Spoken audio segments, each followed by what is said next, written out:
This is NBK, nothing but Knicks. When Sim passed the assist, you know that it's #1 show that breaks down the game. If you can't play defense, stay out my way. Dribble the ball, come down the lane. 5 seconds on the shot clock, who gon' win us the game? You wanna hear Nick updates and trade rumors? Post-game reviews, this the place to tune in. So tell a friend just to keep the ball moving. Like the page if you feeling the movement. Every game we coming to win. Give us a sub like a player that came off the bench. This is NBK, nothing but Knicks.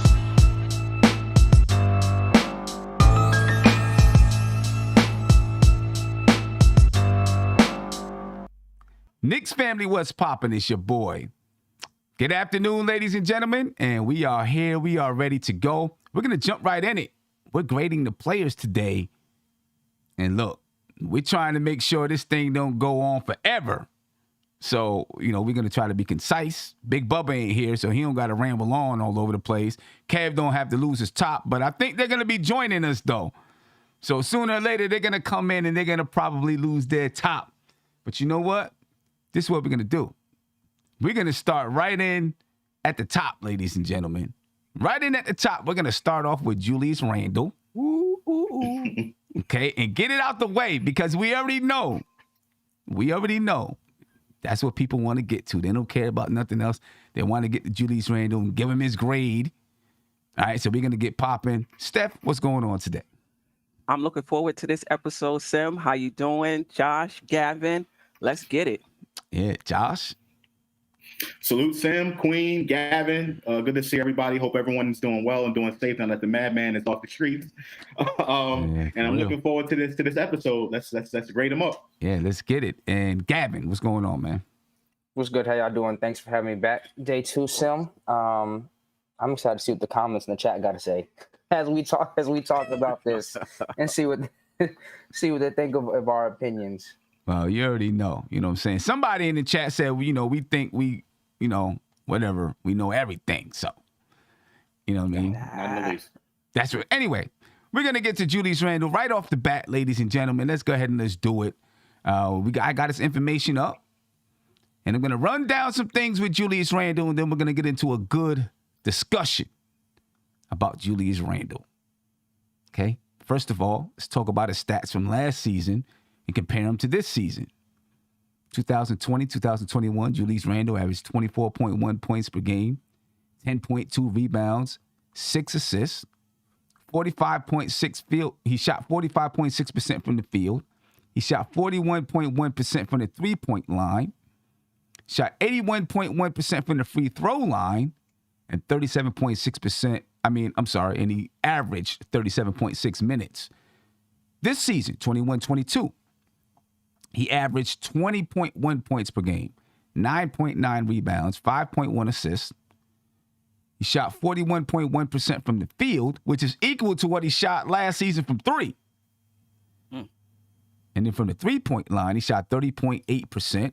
He shot 75.6% from the free throw line, and he averaged 35.3 minutes per game. Some season highlights or lowlights, whichever way you want to call it, for Julius Randle. Obviously, he gave a thumbs down and boycotted the media. We all know about that. So he had a spat with the fans. He got ejected for an altercation. He slapped one of his assistant coaches' laptops, and, they had a little thing going on the bench. He was assessed over $130,000 in fines, ladies and gentlemen, Julius Randle. Wow. He did score 46 points, which is a career high for him. He scored 46 points. Steph, I'll start with you, man. Julius Randle, his season, talk to me about it. Yeah, I was a big Julius Randle supporter, and I still am, because I recognize the talent, right? Even with this mess of a season, still 20-10-5, one of only 3 players in the entire league to do that. But for me, his difficulty honing his emotions has given me pause around a lot of things. I'm very comfortable trading him at this point. I'm going to go with a C. And I know people may think that that's kind of low, but I think one of the reasons that the Knicks, not the only reason, but one of the big reasons the Knicks didn't make the play-in was the play of Julius Randle. Yes, 20 points, 10 rebounds, 5 assists. If you just look at the numbers themselves, they look great. But if you watch the games down the stretch in that fourth quarter, we didn't have that guy. And Julius was supposed to be that guy for this team. And last year he was. Last year in that fourth quarter, he hit a lot of big shots, him and Derrick Rose, that won games for us. And this year he was just missing in action. His energy, his attitude, it just wasn't there. So the 2010-5 is impressive given the season he had, but at the same time, it's not impressive, if that makes sense. No, it makes sense. It definitely makes sense. I'm going to put a poll in the chat. Now, wait a minute. Did you say you're giving him a C and you thought people might think it's low? On this panel. Now, I know the fans, the chat think that's too high. You know the chat. The chat think that's too high.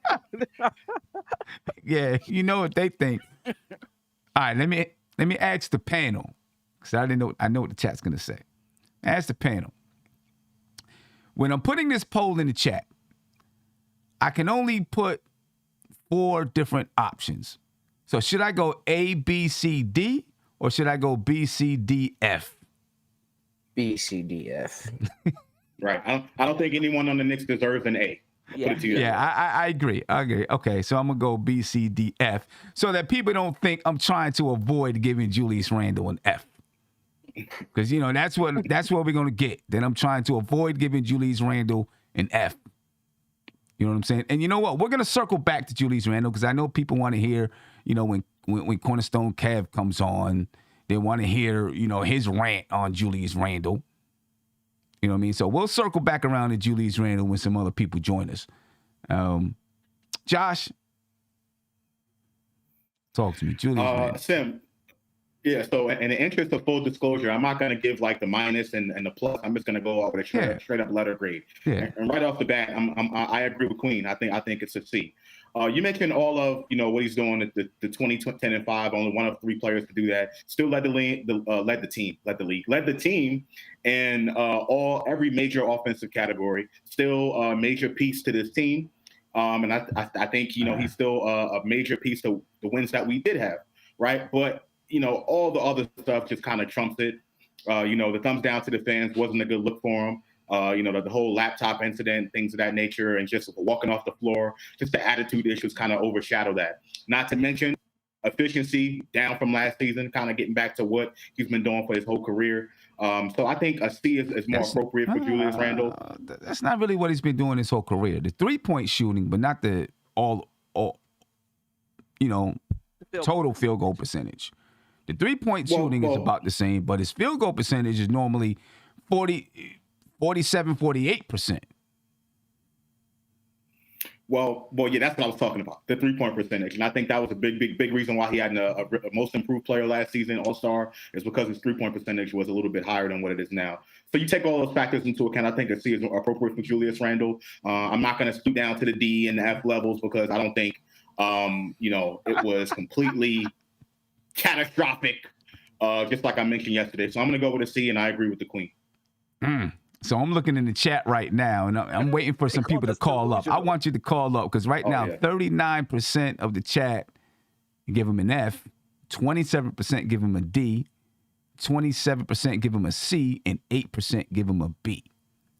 I hope we do get some calls, Sim, to explain the F, because if you're giving an F, that means that you're not paying any attention. Basically, what you're saying is what he did statistically means absolutely nothing. Exactly. I think we have to have more of a balanced approach, but I get it. So please call in those with the Fs. Yeah, please. I want to hear. And I'd like to hear those who gave him a B. I'd like to hear the reason why you gave him a B as well. You know what I mean? I tend to think it's somewhere in the middle, an F. I mean, I know he had a bad season and he had some bad things happen, but 2010-5 is still difficult to do in the NBA on an every day, every night basis. You know what I mean? Right. Gavin. Can I just say this real quick? Oh, yeah.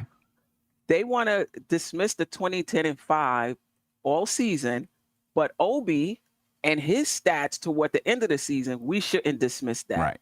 I mean, come on. And listen, if you're going to dismiss Julius Randle's 20-10-5, then you might as well dismiss RJ Barrett's 20 points per game. Don't do it, Sam. Don't say that. No. I mean, if you're gonna dismiss it, if you're gonna dismiss that because if you're gonna dismiss Randle because of the season that we had, then you might as well dismiss anybody else's stats, in my opinion. Seriously. Let me just open up a whole can of worms. You might as well dismiss all of it. In my opinion. We got a call on the line. Call, I'm gonna get to you after I get to Gavin. Gavin, go ahead, man. So Sim, so we're going based on numbers or the optics of everything. Everything.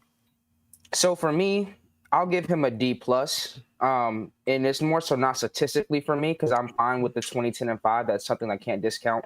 To me, it was more so just the fall in the optics of how everything looked. And I get, like, Josh, like you say, that this is the same stuff he was doing last year. But last year it wasn't blown up to this proportion, and I guess because we're winning, it didn't look as bad. And I guess he seemed to just handle it poorly because we were losing. I think that visibly he looked out of shape coming in this year because he averaged more minutes last year and didn't seem to have a problem getting up and down the court. This year it looks like, you give him 7-8 minutes and he's barely getting through that. And like I said, just mentally, although he says, yeah, I want to be a Knick and I want to be here, what his body language and the lack of effort that he gave this year to me says otherwise. So I gave him a D more so just because of the mental and the emotional and how he handled everything and how the optics look of it. Okay. Yeah, I mean, I totally agree. But the stats are average. I'll give him a C for the stats because nothing really changed from the stats. Besides the punching game, the biggest thing was the efficiency. So for me, it was just more so how he handled everything. Like I said, being that he looked like he was out of shape, being times he looked like he wasn't engaged. When he wasn't playing well, he didn't look like he wanted to be there at all. So, yeah. I mean, the optics for Julius Randle looked really, really bad this season. That's without a doubt. The optics looked terrible. And he needed somebody there. Well, he's a young man. He should be able to. You would hope that he can understand what he's doing and what he's saying and how he's reacting. But still, you got a lot of people that's in the spotlight who have publicists for certain reasons, and he may be a guy that needs someone like that. You know what I mean? So he, before he says anything or does anything, say, "Hey, should I do this? Should I say that? What do you think about that?" Let me get to the caller. Caller, you're live, man. Tell me your name and where you're from, please. I'm Nick, New Jersey. What's going on, Nick? So I'm going to agree. What's wrong with you? Oh, are you thinking about the Nets? No. I said, what's going on, Nick? I thought you said New Jersey. My bad. I can't. My bad. No. So with Randle, I'm going to give him a C on the season. If I could define Julius Randle's season in a phrase, it would be I forget the phrase off the top of my head, but it's like the whole is not equal to the sum of its parts. Okay. Because I feel like he did have some good games, which were undeniable. I think he actually led the team in 30-point games. But the reason why I give him a C is, number one, sometimes I don't think the effort, at least on defense, wasn't there. Maybe he was, maybe he wasn't, maybe he was tired. I have no idea. That's only he knows. There were times like not picking up the teammates, just not running back. We know what he can do. That's why it made it so frustrating because we've seen you do better than what you are doing, but you're not doing it for some reason.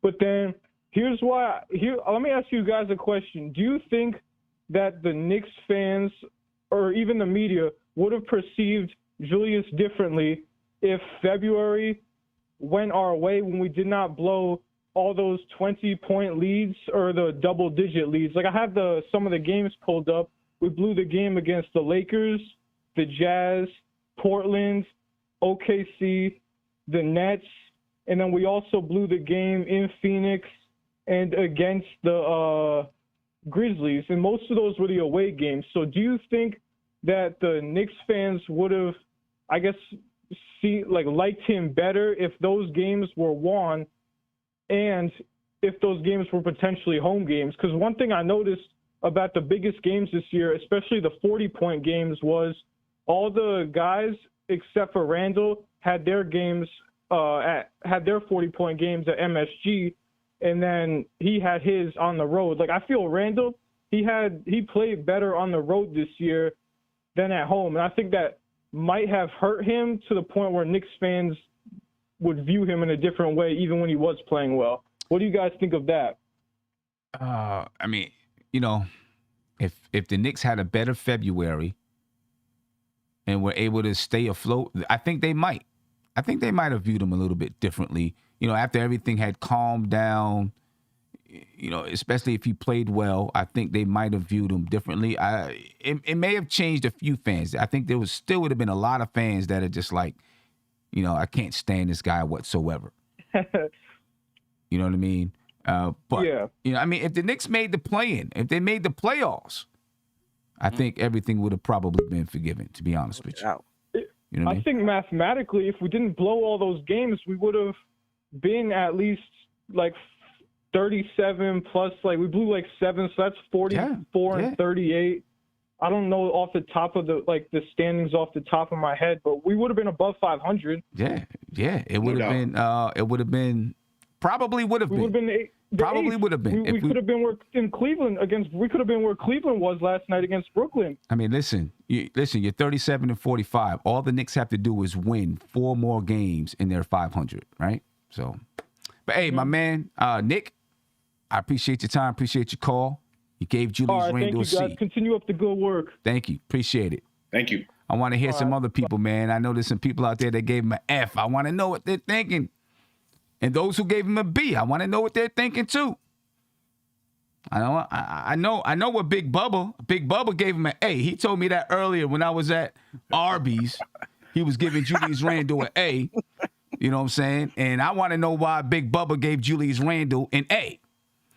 Big Bubba, talk to me. Why'd you give Julius Randle an A? You know damn well I ain't get that man no A.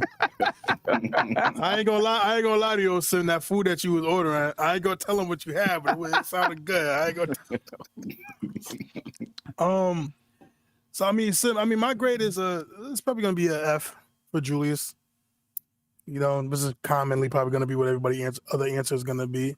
Actually, it's not. 39% of the chat gave him a C, 27% gave him a D, 30% gave him an F, and 5% gave him a B. Yeah. Oh, I give him an F, Sim, because I mean, historically, all across the board, I mean, pretty much saw his numbers were down. To me, the biggest thing is the attitude. The attitude is just what gives me the F. You know, I could take the Julius Randle that I could take Julius Randle from 2 years ago.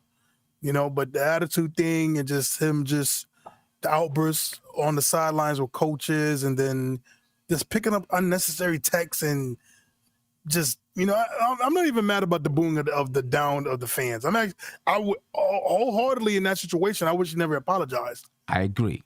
I wish he never apologized. I don't care. That don't faze me because, again, right, to me, it can't be one-sided when the fans can boo you, disrespect you, say some crazy things, because fans say crazy things. No doubt. Going to basketball games, I hear a lot of crap, man. So I'm not mad about that. And again, I wish he never apologized, but it's just the attitude, man. The attitude to me really killed this team. I felt like, I don't think the players are never going to admit it, but I do think his attitude affected the locker room. I think it affected talking to him on the court. Again, I'm not talking about off the court. I think off the court he's fine. I don't think he's out here punching people. But on the court, I think it's hard dealing with him. I think it's hard dealing with again, one of the prime examples was just the Chicago game. We beat the Bulls. He acted like we did lost by 50. You know what I'm saying? It's just a little things like that. And then, it just, to me, it just feels like it's so difficult to deal with him on the court when I feel like he doesn't get the ball, which, I mean, most players sometimes feel that way too. A lot of players feel that way. I mean, again, it was like when Kevin Durant didn't get the ball and him and Draymond went at it. But to me, it's just when it's not a Randle-centric offense, I feel like he gets this attitude, and I feel like he just gets pouty. It's just the attitude killed it for me, and that's why I give him an F. That's why. Because I feel like if he had a better attitude and a better approach to this season, I feel like we win a few more games. I really do. He has the power to win us some games. So it just that I feel like his field goal percentage would have helped us win more basketball games. Of course. What I mean? I don't know that his, I can literally sit here and say one game at least his attitude cost us the game. The Phoenix game. That game right there. I don't know. I don't know if the other ones, I don't know if those other ones cost us the basketball game. I mean, like I said, if the Knicks win 4 more games, which was totally possible, they're already 41-41. They win 4 more basketball games. You know what I mean? And you can sit and point to 7 or 8 games that the Knicks should have won despite everything else. You know what I mean? And it really came down to not making shots in a timely fashion, not getting stops in a timely fashion. That's where it comes down to for me. Really. I don't know, man. I just it's hard for me to see. I understand about I'm going to put it like this. I'm going to look and see what people give these other players. Right? Because there's other players on the team that have the same type of percentages, but they didn't have the antics, let's say. Right? So if I see a player that shot 41% from the field, 41% from the field and 30% from 3, or 32 or 33% from 3, get an A, even though their numbers aren't that great, their percentages aren't that great, then we're going to know what it's all about. Right. You know what I'm saying? Just like when you were in school, Sam, not you specifically, but when we were in school, they would take off some points for conduct and behavior. Right. Right? But an F, that's like you didn't even come to class. Right. You know what I'm saying? Right. You know what I mean? Stefan, I'll be Stefan. You know what? Just because of that, I'll say a D. He came to class. No, he did. He did. But he came to class and he scored high on his exams as well. But he just was a class clown. Hey, I take that. I take the class clown. I was a class clown. I think he played 70 out of the 82 games or something like that, right? I think he crossed the 70 game mark or something. So I know he missed a few due to the protocols and then towards the end of the season. So I think he played at least 70 games, which that's really important, being durable. I think durability is a really underrated attribute for a player. Unless you're Russell Westbrook. You said what? Unless you're Russell Westbrook. Yeah. Let me get to the caller. Caller, you're live. Tell me your name and where you're from. Hey, this is Ray from Brooklyn, man. How you guys doing? Pretty good. I'm pretty good. Doing pretty good. How about you? One day at a time. All right.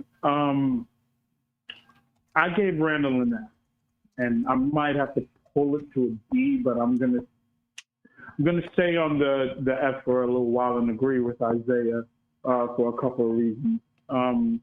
Real quick, for starters, the reason why I'm giving him an F is because I can't get anything for him, or I can barely get what I'm supposed to get for him. I have to attack an asset.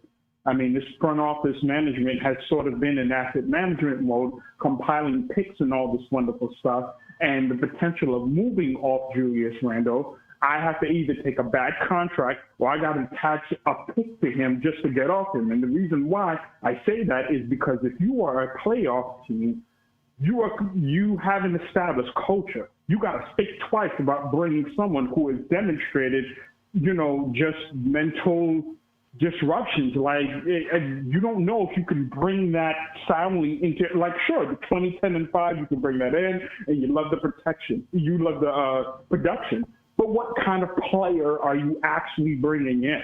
And that's if you're one piece away. If you are a young team with impressionable players and a young coach and all that, how does that look in that locker room? I think that's where my F comes from, because even if you are you show up to class, as Stephanie, Queen Steph alluded to, even if you show up to class you have the ability to sit down and get the work done so you can graduate. But if you choose to be a class clown, I mean, what kind of student does that honestly make you? Why are you even showing up if at the end of the day all you're focused on is being class clown? So I think I'm giving him an F, not because let's be very clear, Julius Randle is talented. He is an individual talent. You would be out of your mind. I've heard people simply say, "Oh, he's a bum." He's not a bum. It's just he's not a basketball fit. Like, it doesn't fit. He's not even a KD or a Giannis playing the position, and we all have collectively agreed that he's not a number one option. But Jesus Christ, to even be a third option or whatnot, I need you to, you have to come in with a certain level of a mental attitude that is a helpful contributor to the team, let alone just all the stats of the fact that he's one of the highest usage players and the least efficient in the entire NBA, let alone the fact that he is damn near at the top of the league in turnovers, let alone the fact that he's also a consistent negative player. I can't do anything with that. And when I look at his contract as movable and as great as it looks in comparison to what the 2025 NBA TV deal will be, I have to consider on the other side of the table, not just being a Knicks fan, but if I'm the Clippers, if I'm the Cleveland Cavaliers, what kind of player am I getting mentally? And that can prove to be 10 times harder than just, oh, yeah, well, he's 20-10-5. No, I understand it. Everything you say is legit, clearly legit, right? But let me ask you: has anyone established that if you try to move Julius Randle, you've got to attach a pick? It's not set in stone, but I want to, more times than not, I like to look at the other side of the coin. Mm-hmm. I think we as Knicks fans tend to get caught up in our own fandom about, what we want and what we think and who we can get. I want to put myself in the position of the Memphis Grizzlies front office or the Utah Jazz front office. And if I'm coming to the table to negotiate someone like a Julius Randle, the first question I have, because I want to negotiate from a position of leverage or at least a better position. I don't want to be behind the eight ball. I got to give up this amount of picks. I'm starting off saying to myself or to Leon, where's his mental at? And once you start diving into that, that just becomes, it's all over the place. You don't even know what you're basically getting. Why should I give up a first-round pick for this 20-10-5, and I don't know how he's going to really gel with a Paul George or Kawhi Leonard. But here's my thing. Here's my thing when we start talking about trades and stuff. It's not going to be just one team giving up a first-round pick, right? Or it's going to be multiple players, multiple picks, exchanging hands between multiple teams. If Julius Randle were to be moved, you understand what I'm saying? So I think it's more than just one team giving up a pick. I think, it's going to be more complicated than that. I'm not, listen, I can't argue with you about teams being concerned about, where his mental is. Clearly, they're going to be concerned about where his mental is. And I don't, I think they'll probably feel like, hey, he can help our team, but where is he mentally? You know what I mean? And, can we deal with that mentally? You know what I mean? But I look at so many players around the league that end up getting moved and good trades happening. If the Knicks decided they want to move Julius Randle, I do think that they could bring back, a decent enough package so that they could, a decent enough package so that it doesn't look like, oh man, they just had to take on these major bag contracts and all of that kind of stuff. I don't think it would be that way. That's just my opinion. No, and that's fair. I remember at the trade deadline, and I could be wrong, someone has to correct me on this, but I believe Ian Begley was the one that came out and said teams were interested. However, they wanted a pick attached. And it was one of those things where the New York Knicks front office basically pulled back and said, nah, this value's too low. We can't do anything. We're going to wait. Yeah, because what's going to happen. Teams, when they see like Julius Randle's going through this, the Knicks are going through that, that's when they're going to pounce. All right, we might be able to get a value out of this. You know what I mean?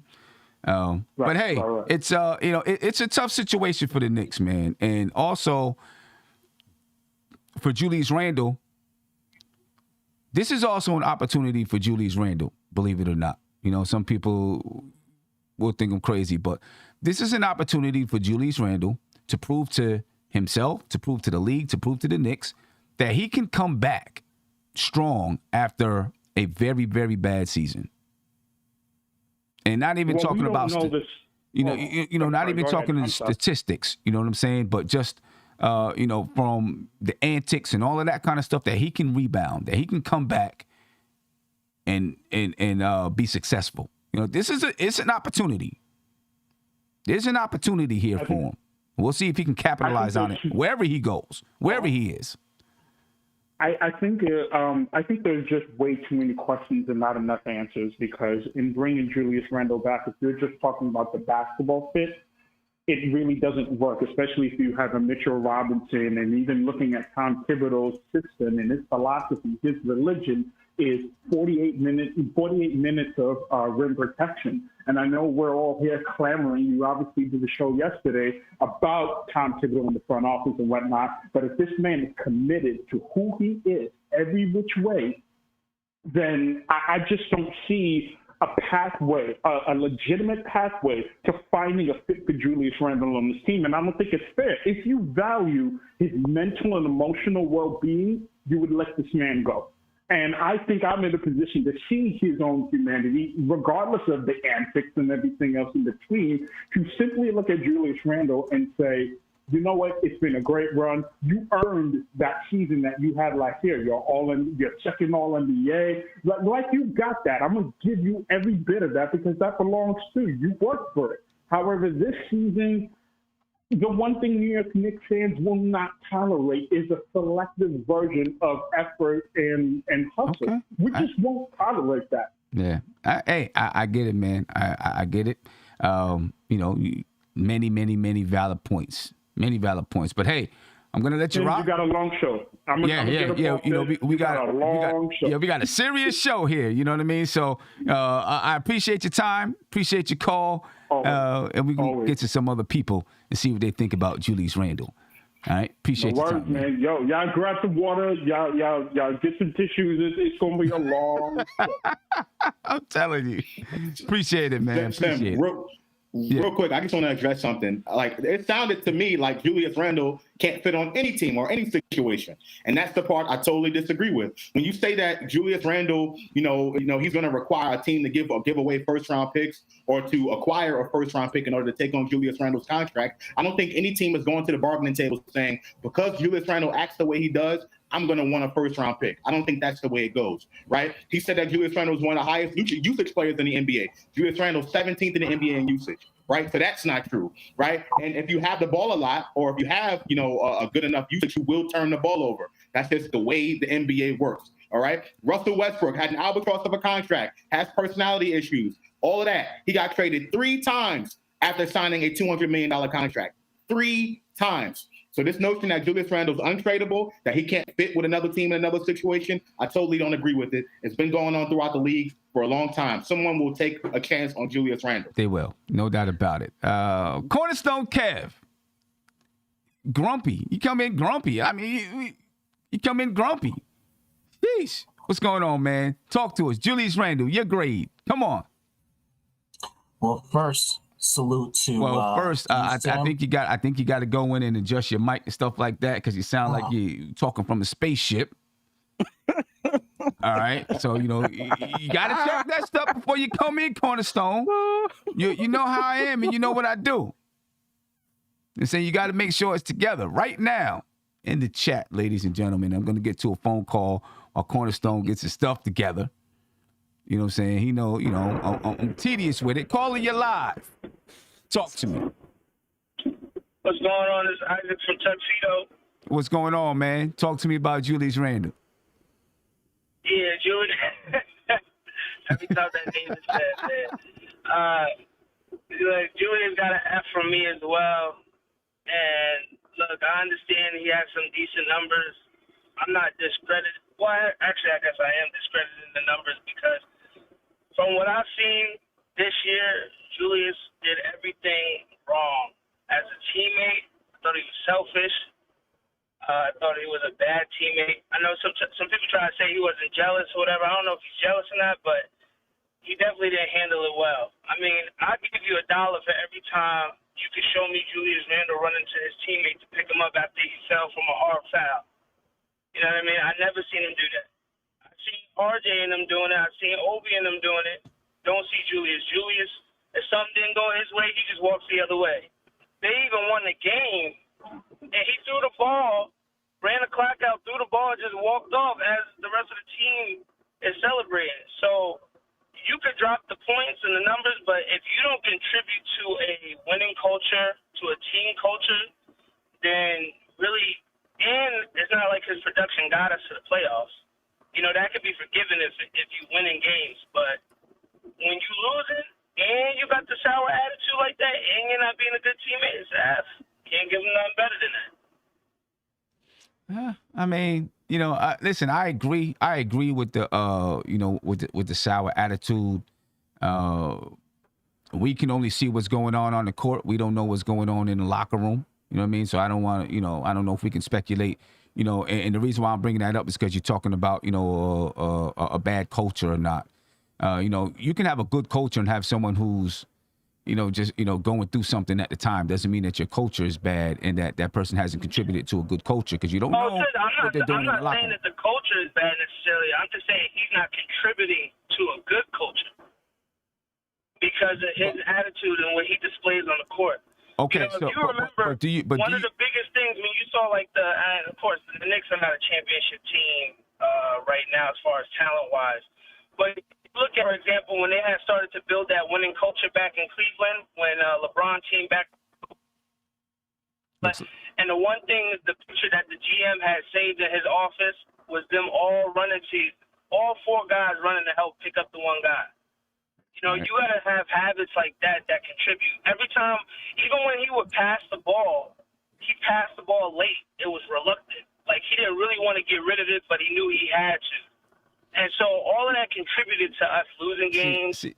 See that to me? Because of selfishness. Wanted to go ISO ball. Like, that didn't contribute to a winning culture. But see that, you know, to me, what you just said, I think that's a misnomer, man. I mean, we literally see times when Julius Randle pointed to somebody else over in the corner, whether it be Julius Randle or RJ Barrett or Evan Fournier, and said, this person is getting the ball at this point in time. We've seen times where Julius Randle refused to shoot the basketball in the fourth quarter.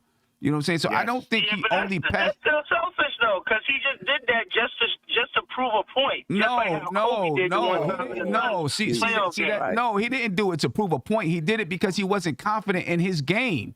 So he said, I'm hurting the team. Let me pass it to somebody else, because he wasn't sure if to shoot it or not to shoot it. I mean, I see people in the chat saying the players on the team want him gone. You literally just heard Obi say every time somebody on the team is having a good game, he's calling them and talking to them and saying, hey, do this, do that, do this, do that, to help them have even a better game. So I just don't believe that that the effect in the locker room is as bad as people think that it is. I do believe. They always gonna protect each other, though. You know, that's a bond. Even when Kyrie was on the Celtics, but it was a bond. Just be quiet. In the locker room. Oh, say that again, Uncle Fulio. I said if there was no bond in the locker room, or if he was hurting the team, where's the bond? Right. You know what I'm saying? If they don't like him and they want him gone, then where's the bond? Why? I mean, they would just say no comment, or I don't want to talk about it, or something like that. They may not throw him under the bus, but they wouldn't answer in those type of ways, and sometimes bring up things that are unprompted. So on the court stuff, I get it. I just don't think it's that way in the locker room. I think maybe it's something different. I'm not necessarily saying that in the locker room he's going off and saying those things. I'm saying as far as his play on the court, he's not contributing. But also, too, I can't speak for it positively or negatively within the locker room because, again, we've seen time and time again where players stick up for each other. And they don't throw people under the bus even when they have a legit beef. They don't do that. Again, example, the situation with Kyrie Irving. You hear Jason Tatum all the time say how good of of a teammate Kyrie Irving was. But everybody knows the nonsense that was going on over there when he played on the Celtics. And you'll hear that all the time because it's not that they necessarily go at the teammates personally, but it's the way that they display themselves that shows that they care about themselves. But they also with the Celtics, but they may not have to the media said, oh, he's a bad teammate, right? But there were other things said in other ways, and there were some players who did not agree and like what Kyrie Irving was doing. You know what I'm saying? I don't know. I just feel like it's... If Julius gets traded, then we'll finally probably find out because then we'll hear the little rumors in the background of, oh, well, someone said this or someone said that. But as far as his play goes, he can't defend his play and his mannerism on the court. No, and we all know that. If you play team sports, you know that you can't act that way and expect for there to be any camaraderie and winning and all that stuff. No, he's trying to blow over the whole situation with him and Fournier too, with the arguing on the court. I bet you if you talk to Fournier behind closed doors and he said don't put my name on it, he'd be like, I couldn't stand Julius. Well, you know what? I'm not going to talk about anything, but those guys might say, yeah. I mean, I've been in arguments with plenty of players on the court. But my man, I appreciate your time. Thank you for your call. I'm gonna get the cornerstone, then we're gonna move on to another player. All right. Thank you for your time, my man. Appreciate it. All right. Peace out, y'all. I mean, I'm not going to speculate about what's going on inside the locker room. You know what I mean? I'm not privy to that information, so I can only go by what the information that I have. And I do, yes, his attitude was bad on the court and it doesn't help. You don't know what it's like in the locker room. Cornerstone Kev. Come on, man. Hopefully you're out the spaceship. Got everything. Am I good? Much better. Much better. Okay. All right, good. Yeah, I didn't do what you said before. I apologize. And I'm just getting home from work. So there you go. Yeah, I know. All right. If you listen to me more often, maybe you'd be all right. But I'm just joking. Go ahead, man. Go ahead. I'm just messing with you. Go ahead. I'm giving him an F, and even more bigger F. All right? I want him gone. All right? This is not keep him or dump him, but go ahead. Fine. I'm giving him an F. All because of not of his ability, but because of his attitude. All right? What's that term? One apple can spoil the whole bunch. Well, that's what he is right here. He is a bad apple right now. And Julio, you tried to compare him to Russ. Let me tell you something. I'll take. First of all, you're comparing an apple to an orange. That's the first thing. Second of all, I'll take Russ 10 times more than what I get from Randle. At least Russ, puts it out every night. All right? They may not come in wins or anything like that, but at least he gives you that effort. All right? But again, I'm not bashing Randle for his I can take having a down season, but what I can't take is attitude. Okay. That is unacceptable. Can I jump in here for 1 second? I just want to say this because I hear a lot of people that are down on Randle say I can take a bad season. But as soon as he started to have a bad season, that's when everybody really started to light into him, all on Twitter saying all kinds of crazy stuff. I'm not talking about you. I'm talking about the fans in general. Okay. Right? Okay. Because there's a lot of people that say I can take a bad season. It's okay. I'm okay with that. I can take a bad season, but I can't deal with the antics, but don't want to admit or recognize that the fans played a part in that. Because as soon as he started to have some bad games, they were lighting into him. As soon as he started having bad games, it wasn't so if he never had the antics, I guarantee you, everyone would still say get him out of here, regardless of the down season, the down stats. Can I retort to that? Sure. RJ, Fournier, all these other guys didn't have the best of seasons this year either, but you didn't see them going off the deep end, especially at the fans. That's because everyone found a scapegoat, and that scapegoat was Julius. Exactly. Come on. That's what happened. They didn't get no year. Fournier got a little. Yeah, Fournier got a little. No, it's not a crock. Every year there's a scapegoat. There'll be a scapegoat next year. If Julius Randle's not here, there will be a scapegoat. Guaranteed. 100%. He brought that all right, you talking about scapegoat? He brought it on himself. I thought a teammate was supposed to lift another teammate up. Listen. I thought that was supposed to happen. Listen, everyone is always talking about that he doesn't go over and help people up off the floor. Right? Oh, wait a minute. Everyone's always talking about that he doesn't go over and help people up off the floor. Right? But players are talk about what he says to them in the locker room, behind closed doors, or on the phone. See, the thing is, we can only see that he didn't help him up off the floor. We don't know about the other stuff. He's not made for New York, point blank and simple. Okay. He is not. His mentality is not made for New York. Yeah. But you're right. You may be right, but I don't get why we can't have an honest, even conversation.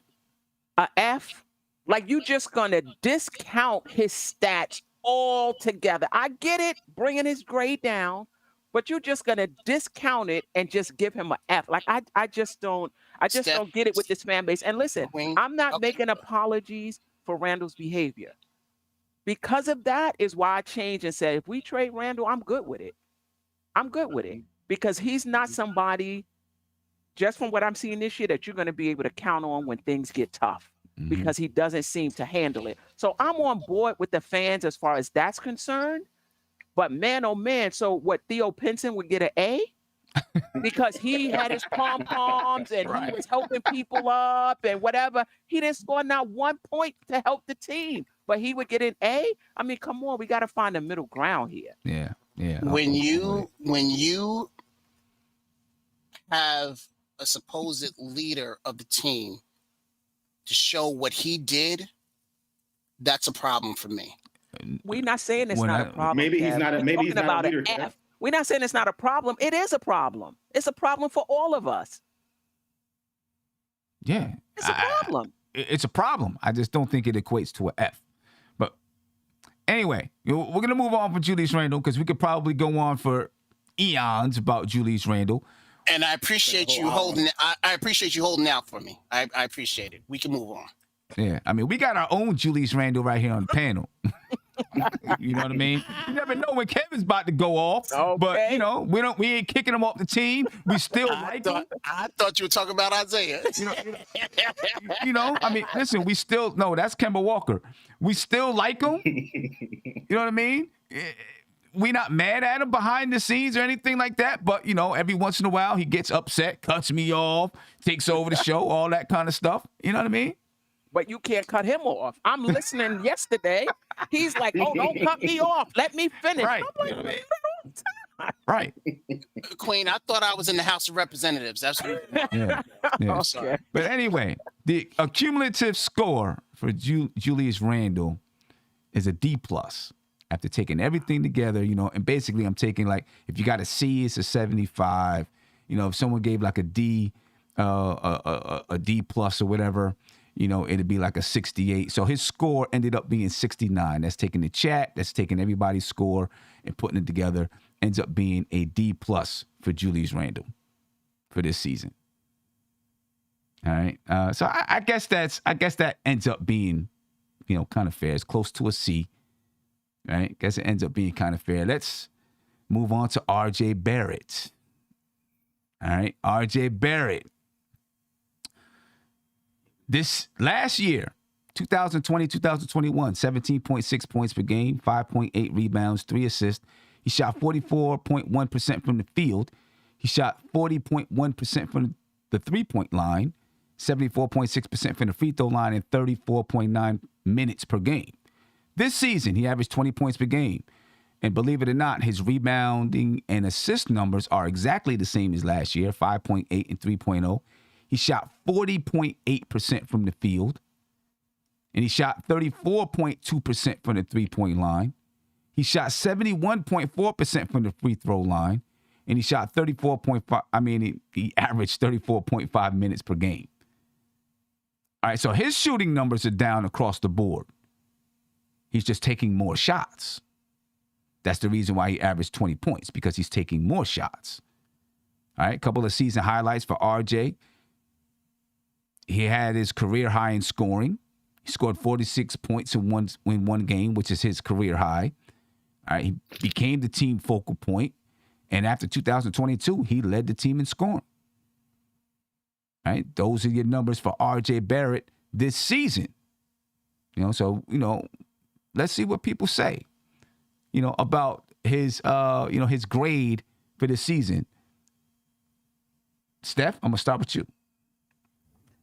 I would say B minus, but being that we're not doing minuses, I would say B. I thought RJ played very well. Once he started coming into his own, he became somebody we can count on game in and game out statistically. And that's what I'm talking about when I'm talking about these young guys.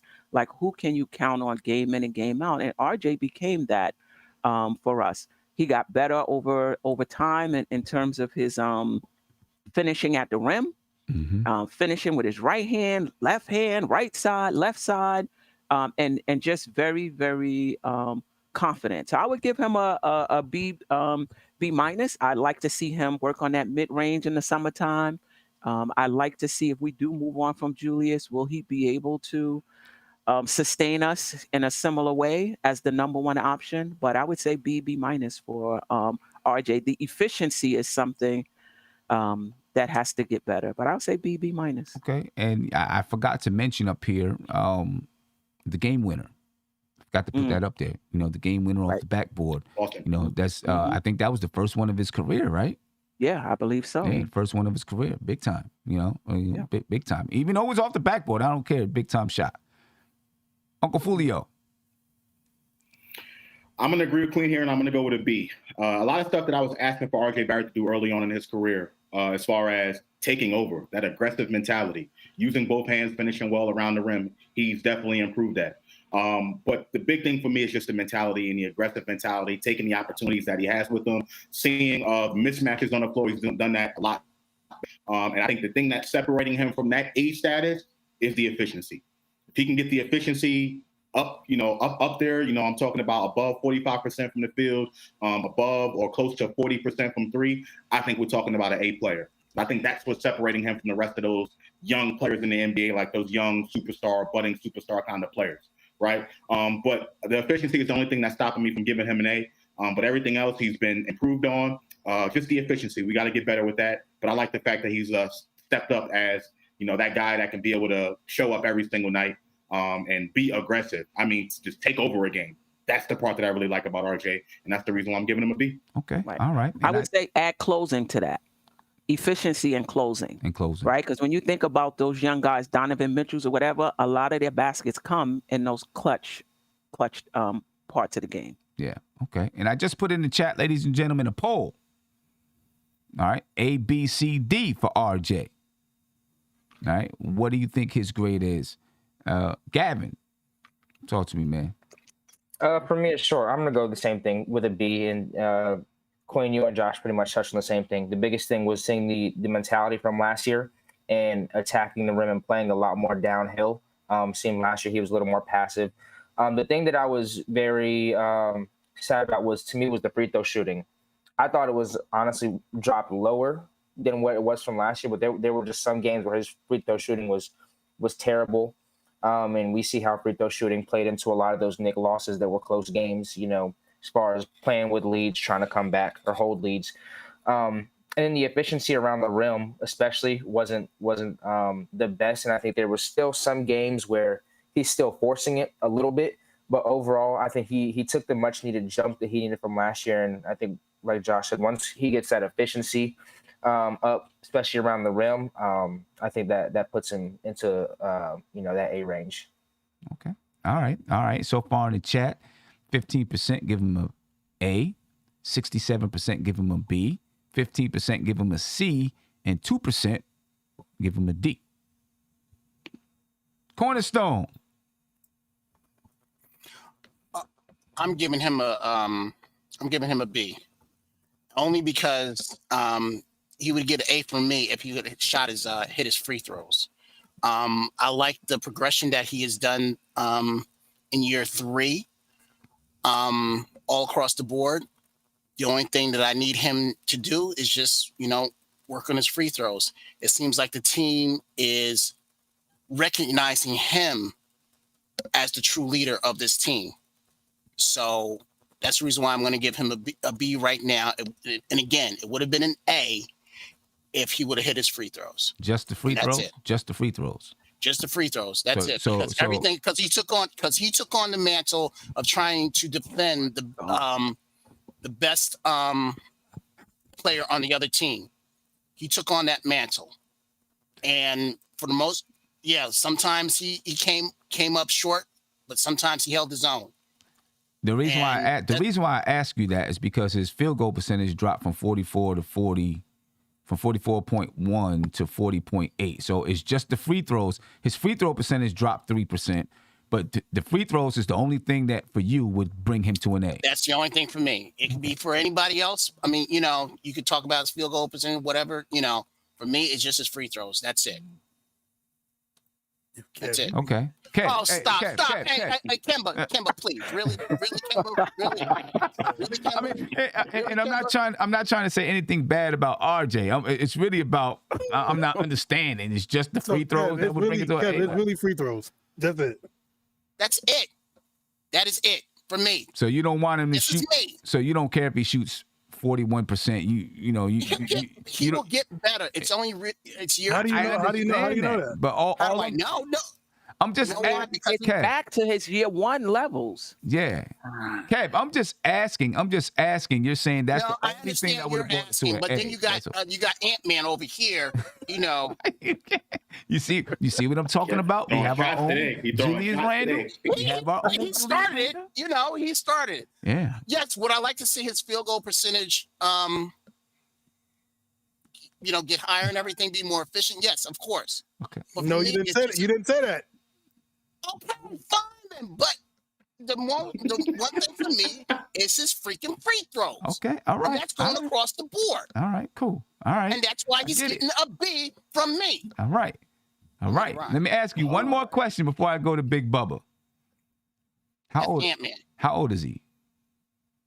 RJ Barrett. He's 21. Okay, 21. That's all I want to know. Isaiah, it's on you. Yeah. You better shut up. Go ahead, man. Go ahead. Oh, man. Barrett. The youth pastor. I'm giving him a B, and pretty much what everybody says. It's not just free throws; it's the efficiency for me. That's what I'm really looking for RJ. I need him to get to me. He needs to go to 45 next year for me. 45, 46 is what I want. And he could do it. So I'm not, from the field. Not from the free throw line, Kev. But for me, it was that because to me this season, a lot of great things from RJ. Again, this kid started from December when he was like, it's time to take over with his trainer. He did exactly that.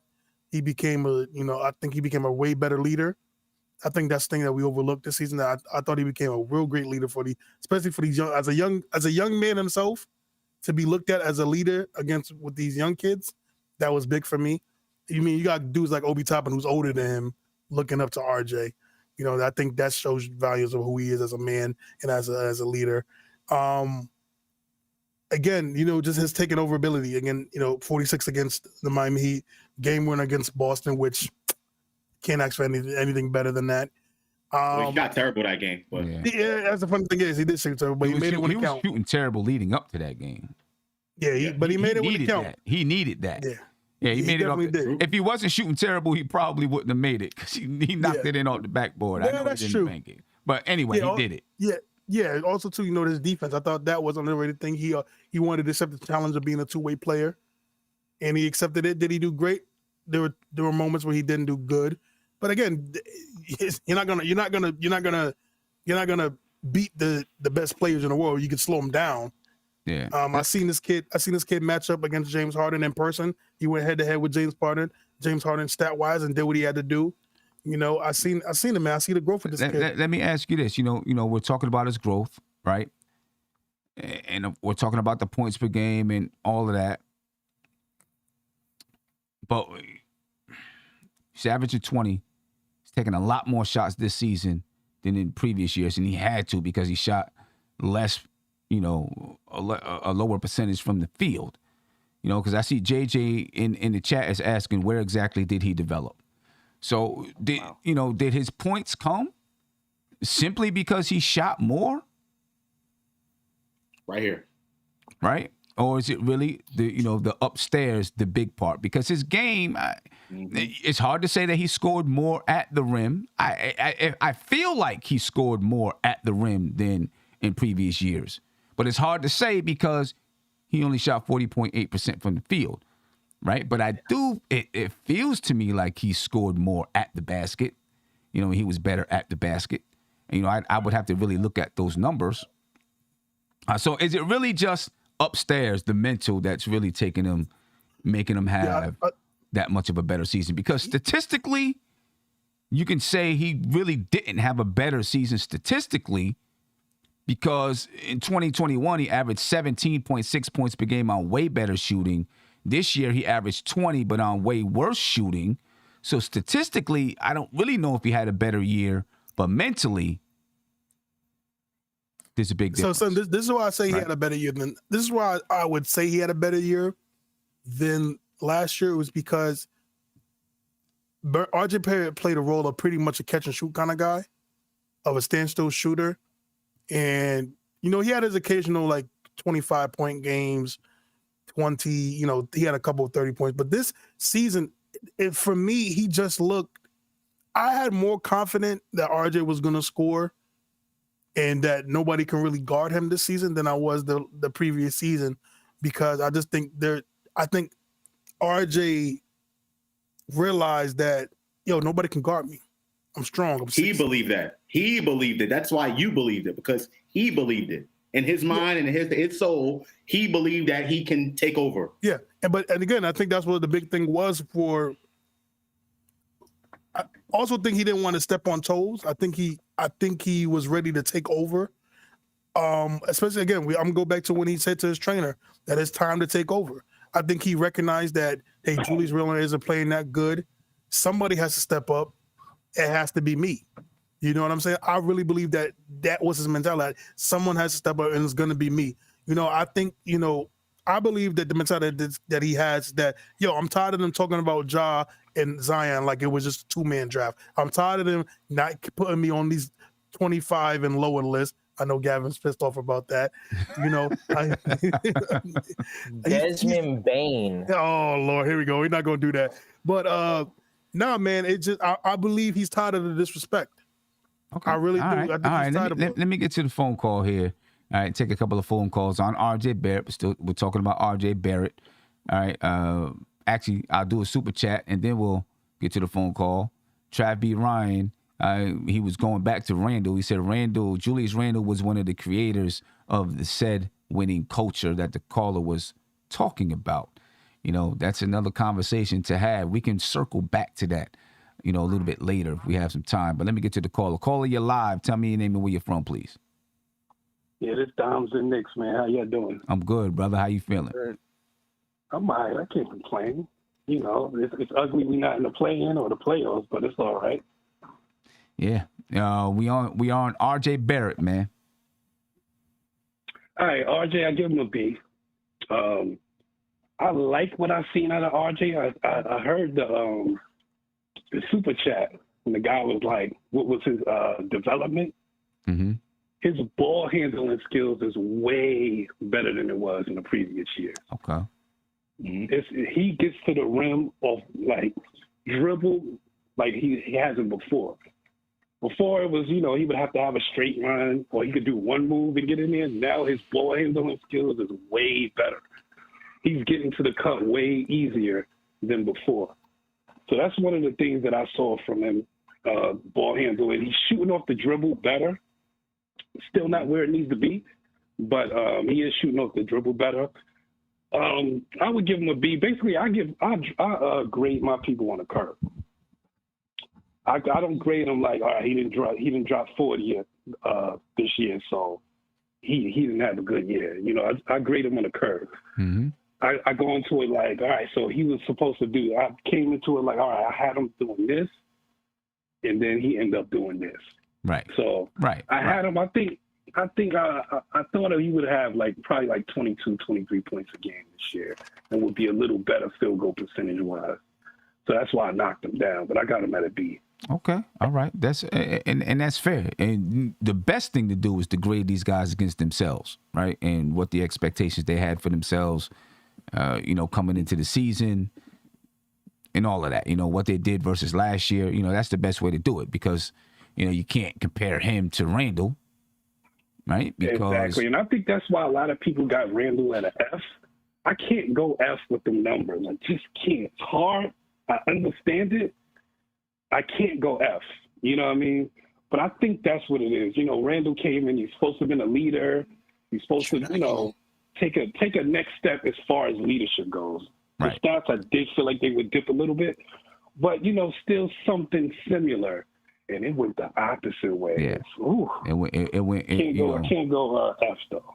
Right. The antics went the opposite way. The attitude, the numbers, it went. The numbers he dipped. I think he's going to come back with the numbers because those are the lowest field goal percentage numbers of his career. I think he'll come back from it. I think the 3-point shooting numbers, I don't know. We'll see. You know what I mean? It could stabilize somewhere around 34%. Yeah, I agree with you on that. I totally agree with you on that. But if we are grading on the curve, I think what you guys were saying is kind of accurate. Somewhere around the C range, high D range. Mm-hmm. Because even the numbers slip, even though they're good numbers, they still slip with the percentages like really bad. Right. You can't go 11% off on threes. Oh. Good 6-7% on regular shots. Yeah. But it's nothing he can't bounce back from. Right. That attitude though, he got to do something. He got to do something with it, man. Yeah. Hey, my man, appreciate your call. Nick and Dimes, thank you for your time. Appreciate you, man. No problem, man. Have a good one. You too. So the collective, it seems like this is everybody, man, on RJ is that he gets a B for the season. RJ Barrett gets a B. Seems like a pretty fair grade for RJ. You know what I mean? Pretty fair grade. So now let's move on. We knew Julius Randle was going to take up a lot of time, so we tried to knock it out the box first. Then we can roll through some of these guys. Let's get to Emmanuel quickly. I'm going to do Emmanuel quickly, then we'll get to Obi Toppin after that. Emmanuel quickly this season, 2020-2021. Well, not this season. Last season, 2020-2021, he averaged 11.4 points per game, 2.1 rebounds, 2 assists. He shot 39.5% from the field. He shot 38.9% from three. He shot 89.1% from the free throw line, and he averaged 19.4 minutes per game. In 2021-2022, he shot he averaged 11.3 points, 3.2 rebounds, 3.5 assists. He shot 39.2% from the field. He shot 34.6% from three, 88.1% from the free throw line, and he averaged 23.1 minutes per game.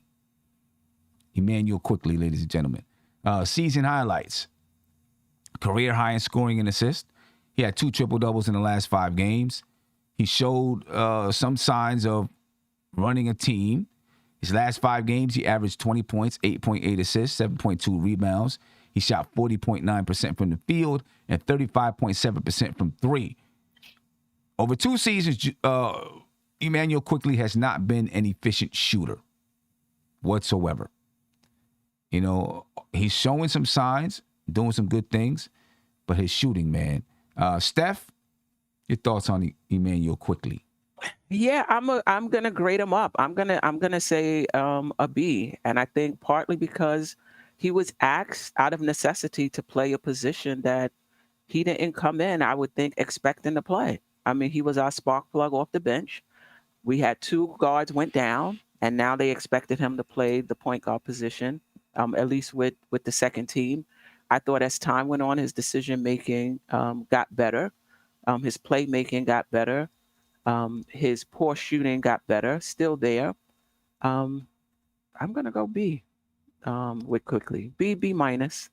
Okay. All right. Do you think Emmanuel quickly's ever going to be an efficient shooter? I think so, but I think his shot selection has to get better. And I think that's going to help his efficiency. Yeah. That's going to help his efficiency. Yeah. Josh. I totally agree with Queen here. I want to say C, but I'm also leaning towards B because of everything that you mentioned. And I think that, like you said, with the shot selection getting a little bit better, I think he'll start taking better shots and put the ball in the hole at a higher clip. He, for the most part throughout the season, he was one of the best free throw shooters in the NBA until that last part where, I guess he was getting, tired or whatever. That's what everyone was saying. I don't think it was that. But, up until a certain point, he was one of the best free throw shooters in the NBA.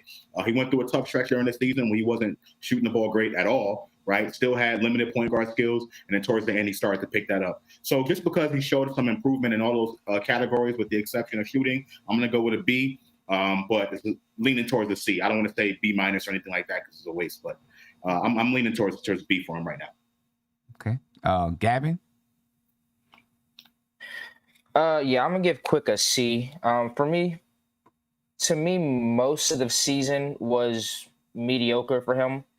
He had that very long slump that he was in, and to me, it was just the beginning to most of the year was just the decision making was terrible. Shot selection was terrible. He wasn't he's coming down. We'll have 3-on-1 fast breaks. He's pulling up, from 3 feet behind the line.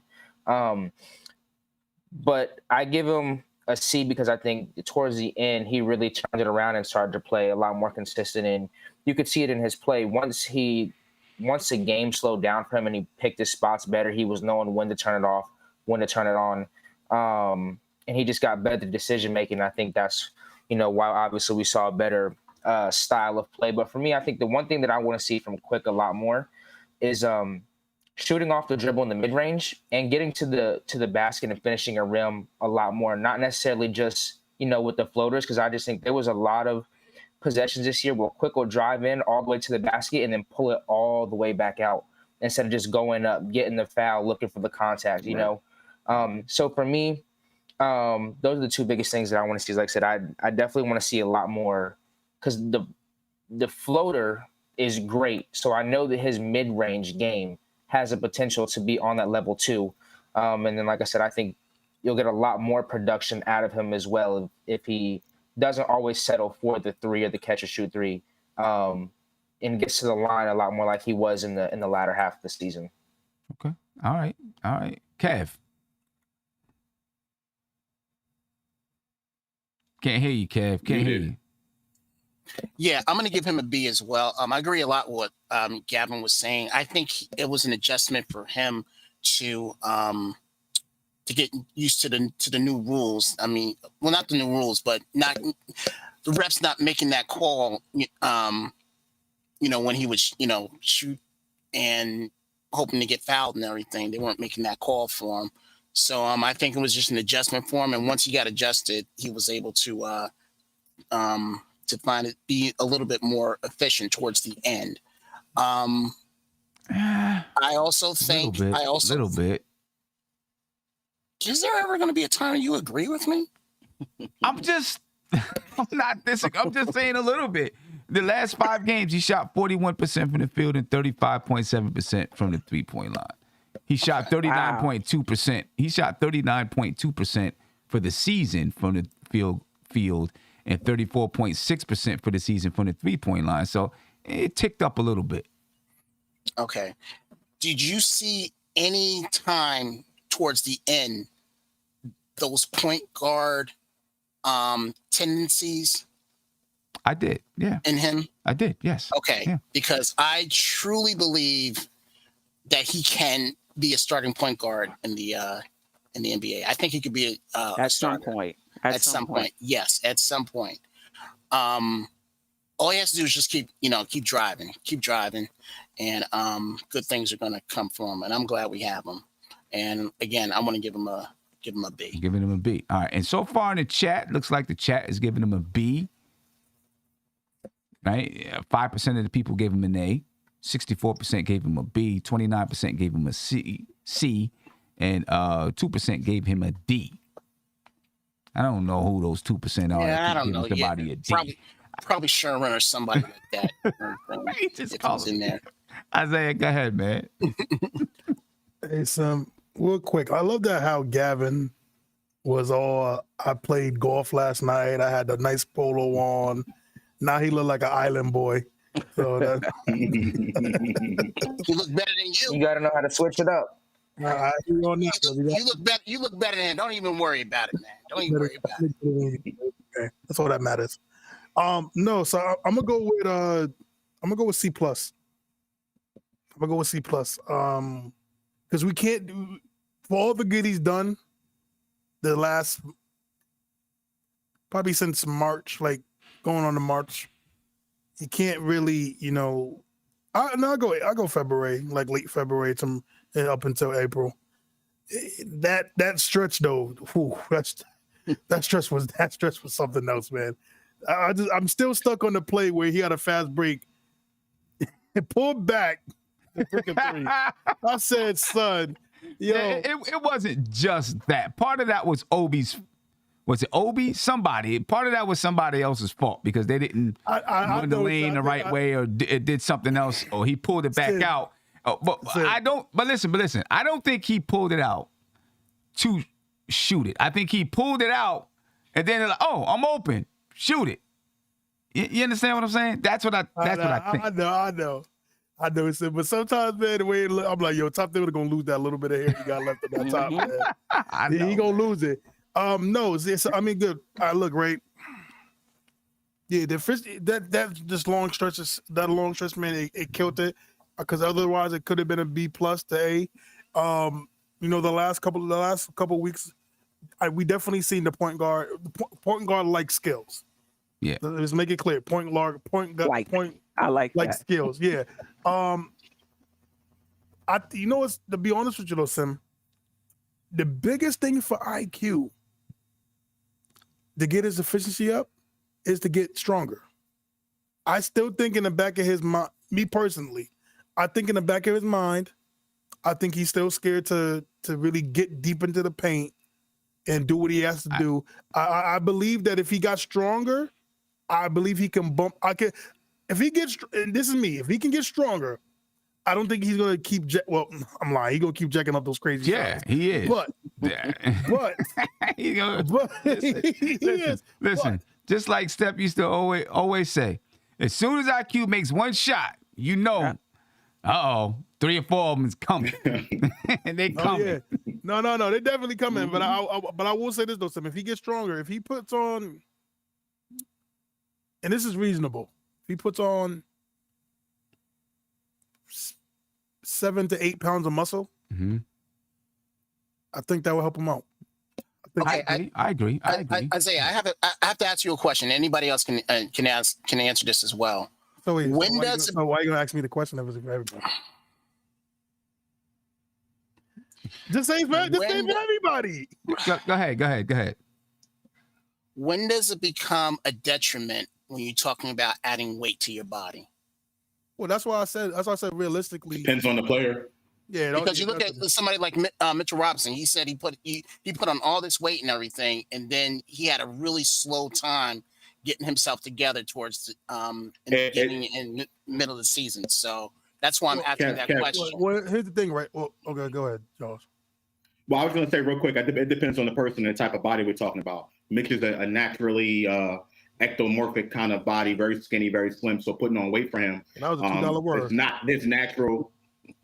He's a skinnier dude, right? So those naturally skinny people, carrying that amount of weight walking around, plus with his injuries and stuff like that, it'll affect him different as opposed to say, someone with a different kind of body style. So it really just depends on the player. So for example, right, I believe like a player like Obi, right? I don't think it's the best thing to have him put on muscle because he might lose his bounce. Because it's rare to be a guy like Amari who has the body type to put on muscle and still have bounce. Right. It's hard for the guys like that, and also it's guys like Blake Griffin. Well, he's like a thicker body. So, but he shut up, Josh. He's like yeah, what the heck? That's a creepy laugh. No, but he has a thicker body, but he also still has bounce. So for me, right, a guy like Quick, if he puts on the muscle, it's not like quickly, ironically enough, he's not like he's the quickest guard. It's not like he's built on speed. No, he's built on if I think for him to be able to absorb that contact, bounce off of players, finish at the rim. That's what I'm more looking into. That's why I said realistically for him as a basketball player, 7 to 8 pounds of muscle is realistic for him for his age, for next year to put on. I'm not telling him to put on 15 pounds. 15 pounds of muscle is a lot. That's for anybody. So for him to do it at like 7 to 8 to get used to it during the summertime, because this is going to be different for him, right? Because he's not going to be playing summer league this year. Right. He's going to have about April, May, June, July, August. He's going to have about 4 months to get used to that weight.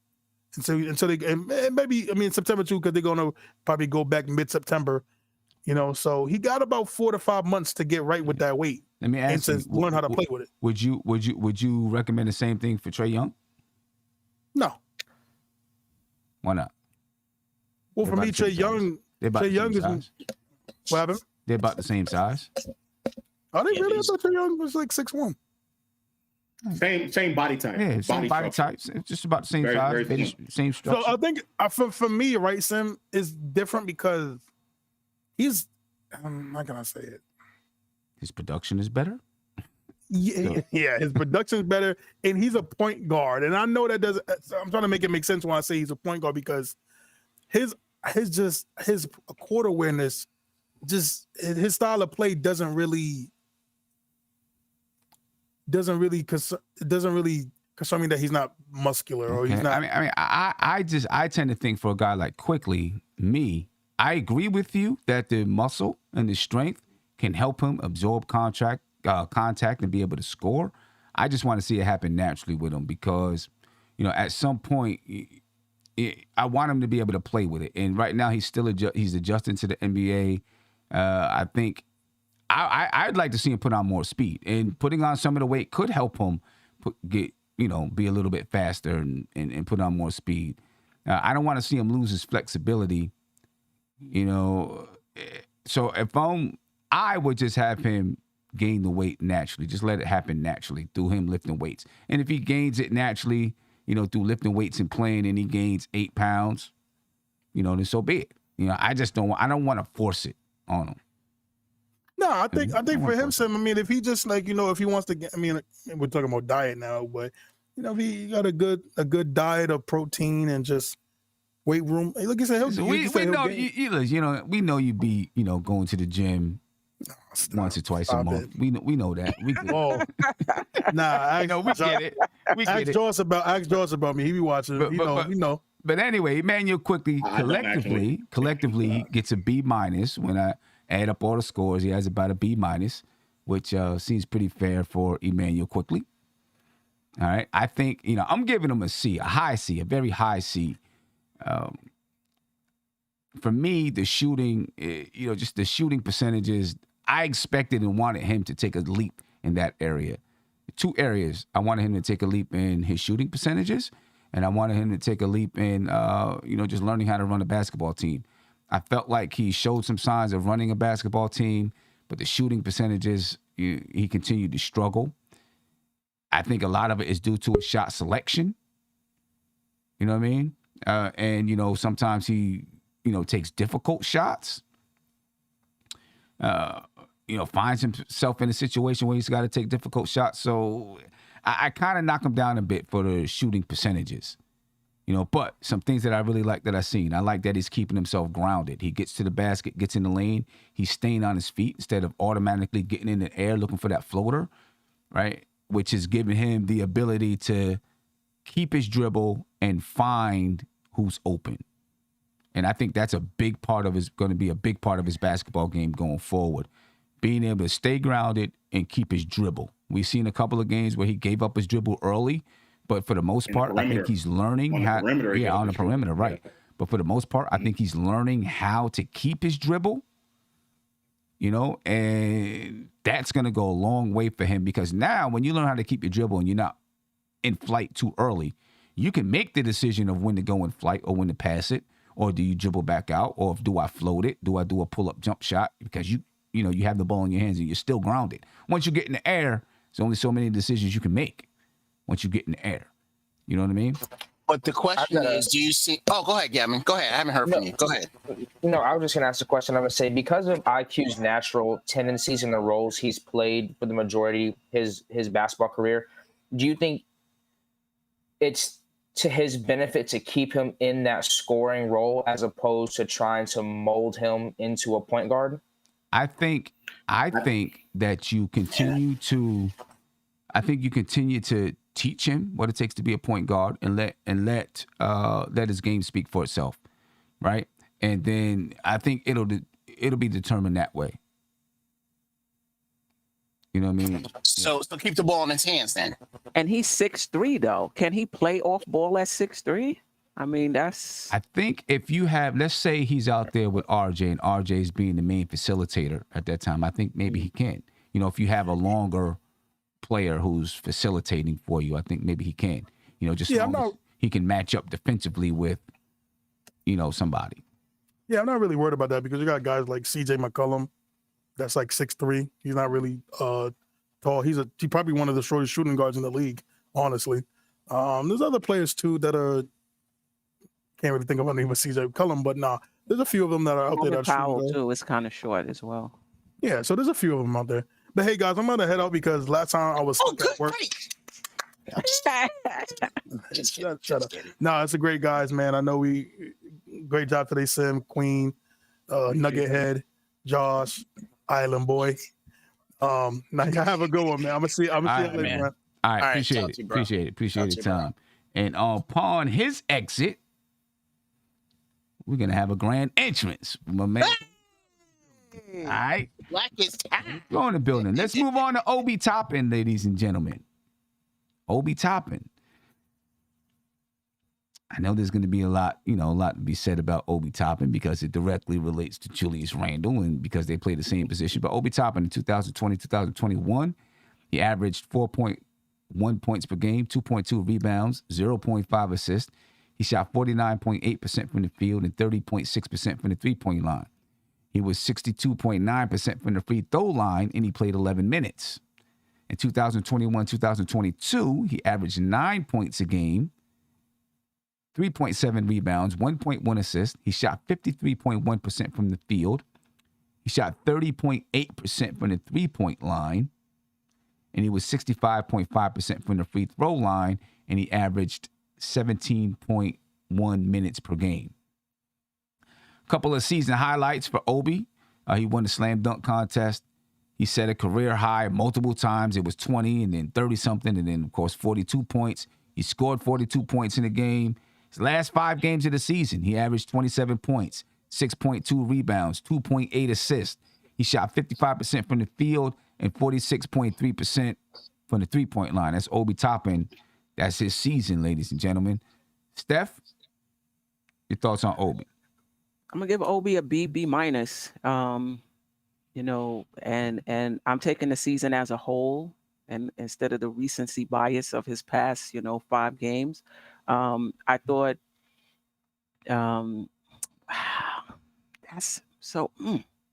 Yeah, I'm gonna say B minus. I mean, I thought early in the season he was just a rim runner. You saw flashes of what he could do at times in limited minutes. I thought the time when Randle went out and he started the 2 games, he played okay, but not great. But I think down the stretch, these last 5 games, say what you want about the competition, you could still see certain things, right? Mm-hmm. Regardless of the competition, you could see his form and the confidence in his 3-point shot. Regardless of the competition, you could see when he was closed out on his ability to put the ball on the floor and get into the lane, right? So his skill set is developing. I'd like him to be a better rebounder. I don't know if part of that is that he leaks out to try to, get the fast break points. Right. I noticed in that last game when Randle challenged him to get a double-double, he stayed in, instead of leaking out to secure a rebound. So he has that. So it seems like he has that ability. And obviously, like a lot of our players, he needs to get better defensively. So maybe the recency bias is bringing it up to like a B. Probably would have been like a C. But I'll say a B minus for Obi. Okay. All right. Josh. Yeah, Queen, no recency bias with me. I'm going to go with a C. And I think most of that is due to lack of rebounding. Obviously, rebounding needs to improve. Not that big of a jump from the first season to his second year. The other thing is early in the season, when he did get his limited minutes or his limited opportunity, to me, he just didn't do enough with those minutes, right? Defense, still an issue. I think all this stuff he can improve on. Don't get me wrong. All this stuff he definitely can improve on.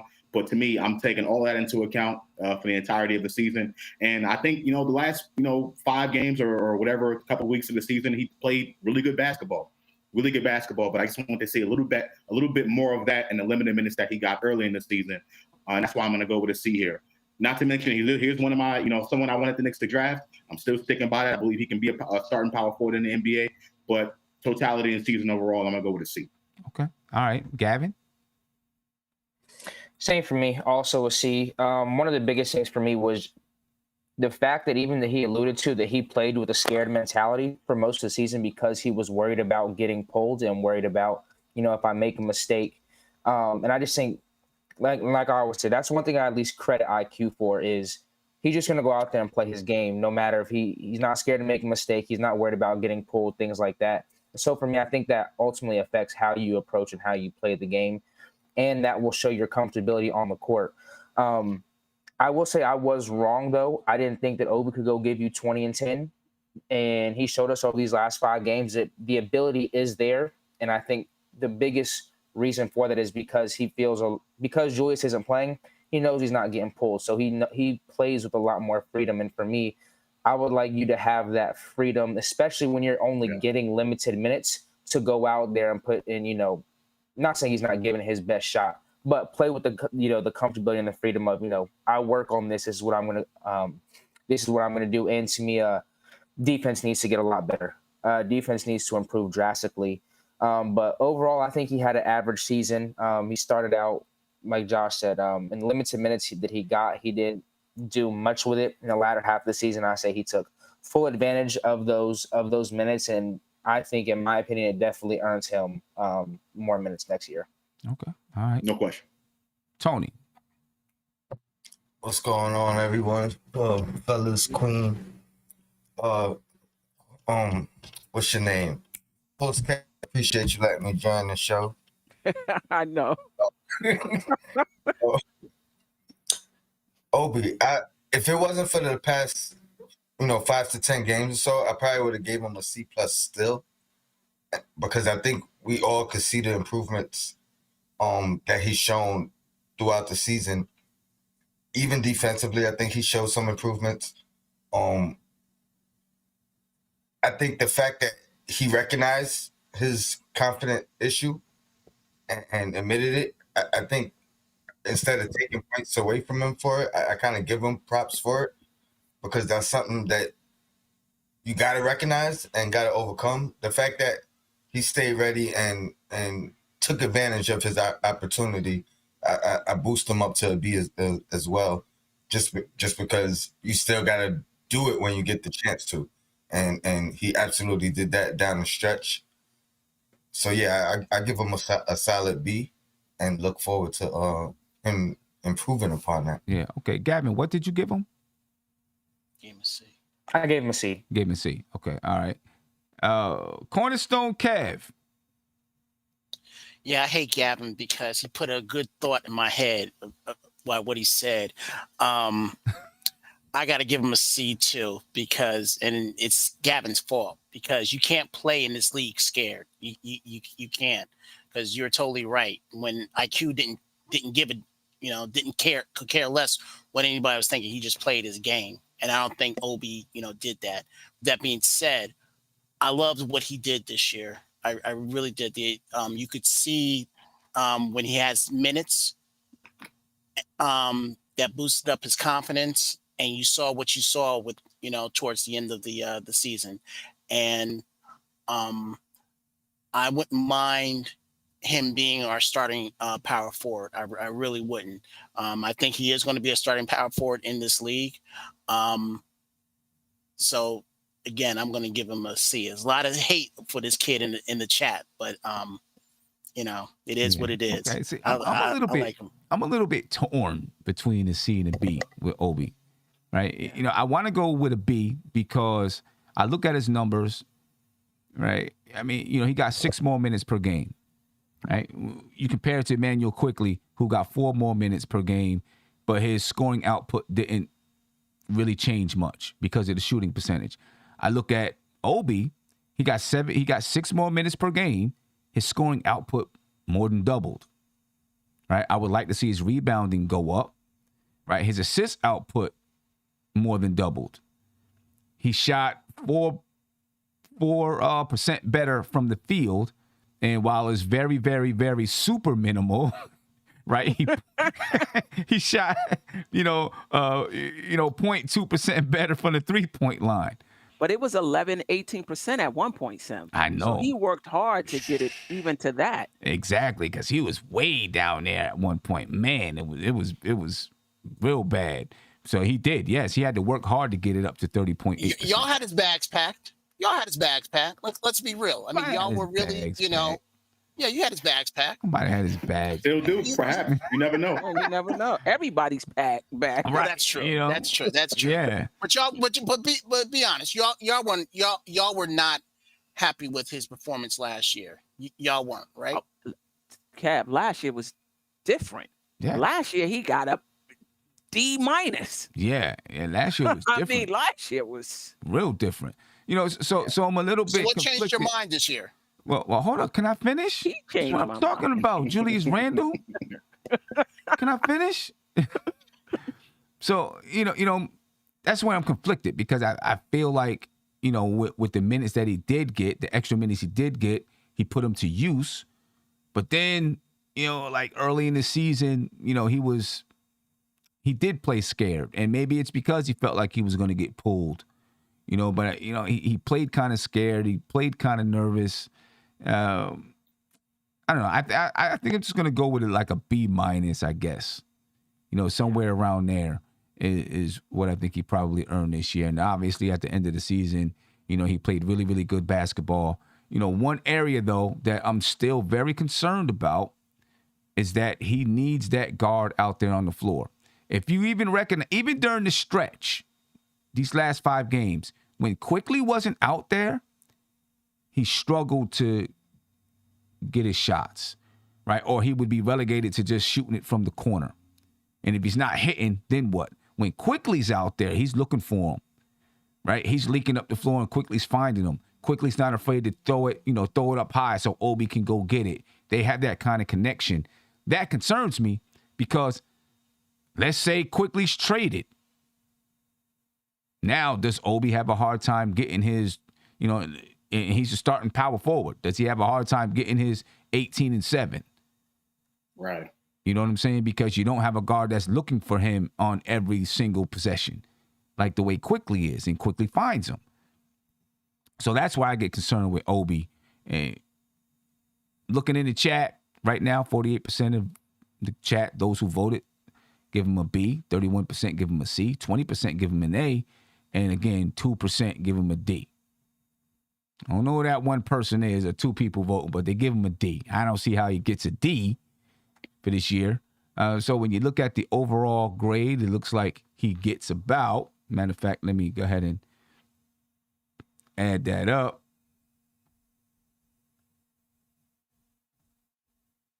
Yeah, he's right at a B. When you look at everything, he's right at a B. So it looks like Obi Toppin gets a B for the season, which I think is fair for him.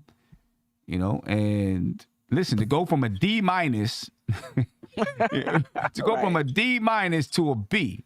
And a lot of that D- was based on expectations, right? Because people expected just, a little something different from Obi, being he was the 8th pick and all that stuff.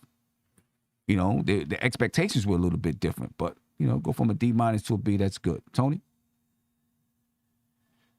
My bad. Think about where he started the year. So I can argue that not only did he go from a D- last year rating, I think he started the season at a D-. You know what I mean? And pretty much worked his way all the way up. So not even just the the shooting percentage, the 3-point percentage that skyrocketed from 15 to 30. I think you could go across the board and look at his numbers. I think somebody in the chat pointed out he had like 27 games with more than 15 minutes. So think about that. That's including this last 5-game stretch where his numbers probably tripled as far as minutes played. So he really boosted all this. A lot of this was gradual throughout the season, and he really jumped the board. I think from beginning of the season with his struggles, confidence issues, and then just progressed as he went on. Yeah. I'm still interested to see what he does without having a guy like Emmanuel quickly out there. But he definitely, he battled through, what started off to be a rough season and ended up being a great season for him. But he definitely battled through it. And, regardless of, his confidence issues, it takes confidence to battle through it. You know what I mean? So, that's big for him. Let me get to a caller real quick. Caller, you're live. Tell me your name and where you're from, please.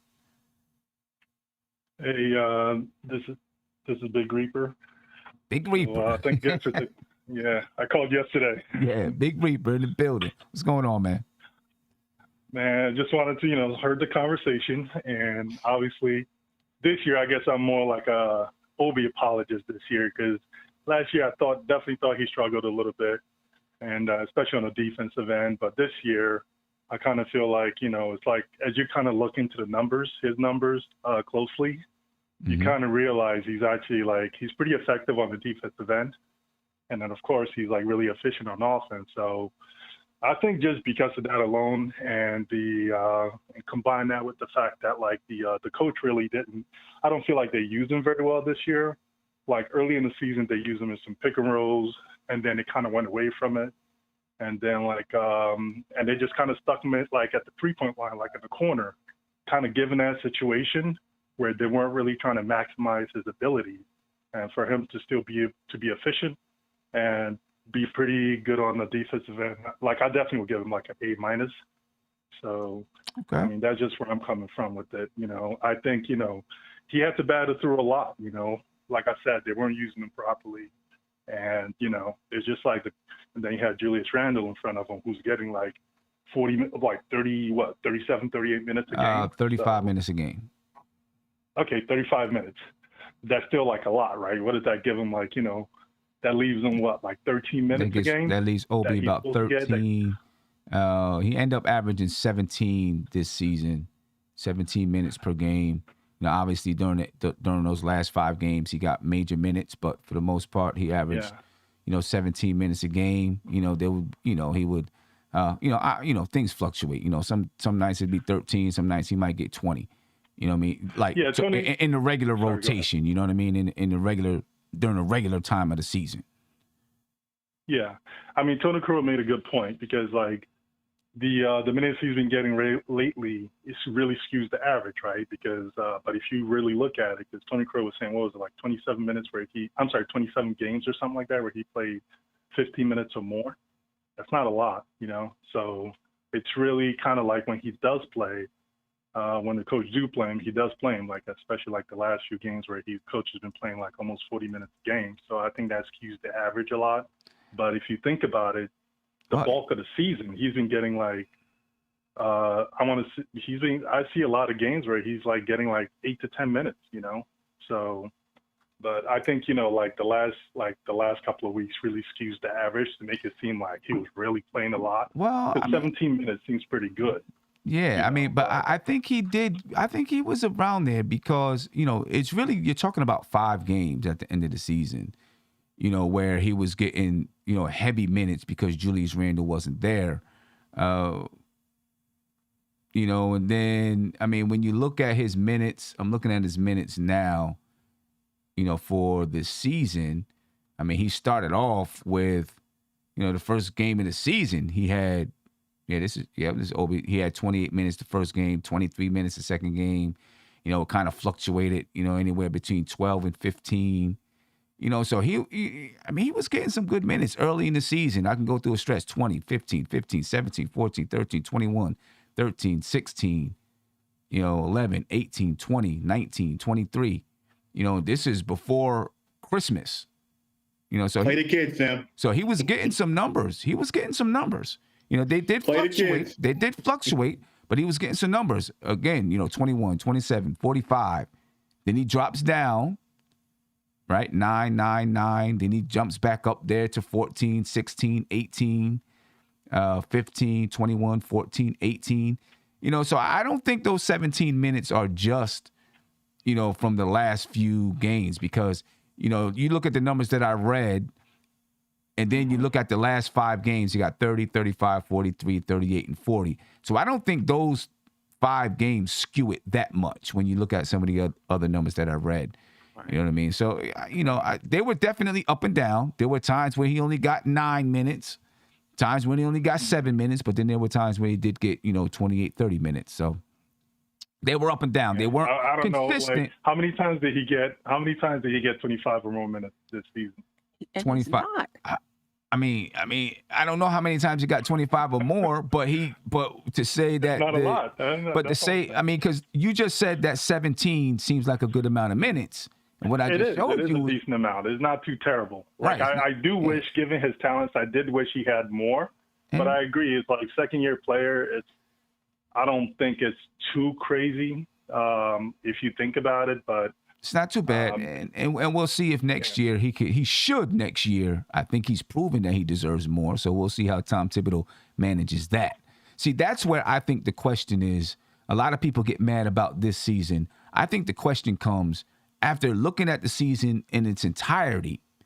How does Tom Thibodeau address next season when you start talking about these young players?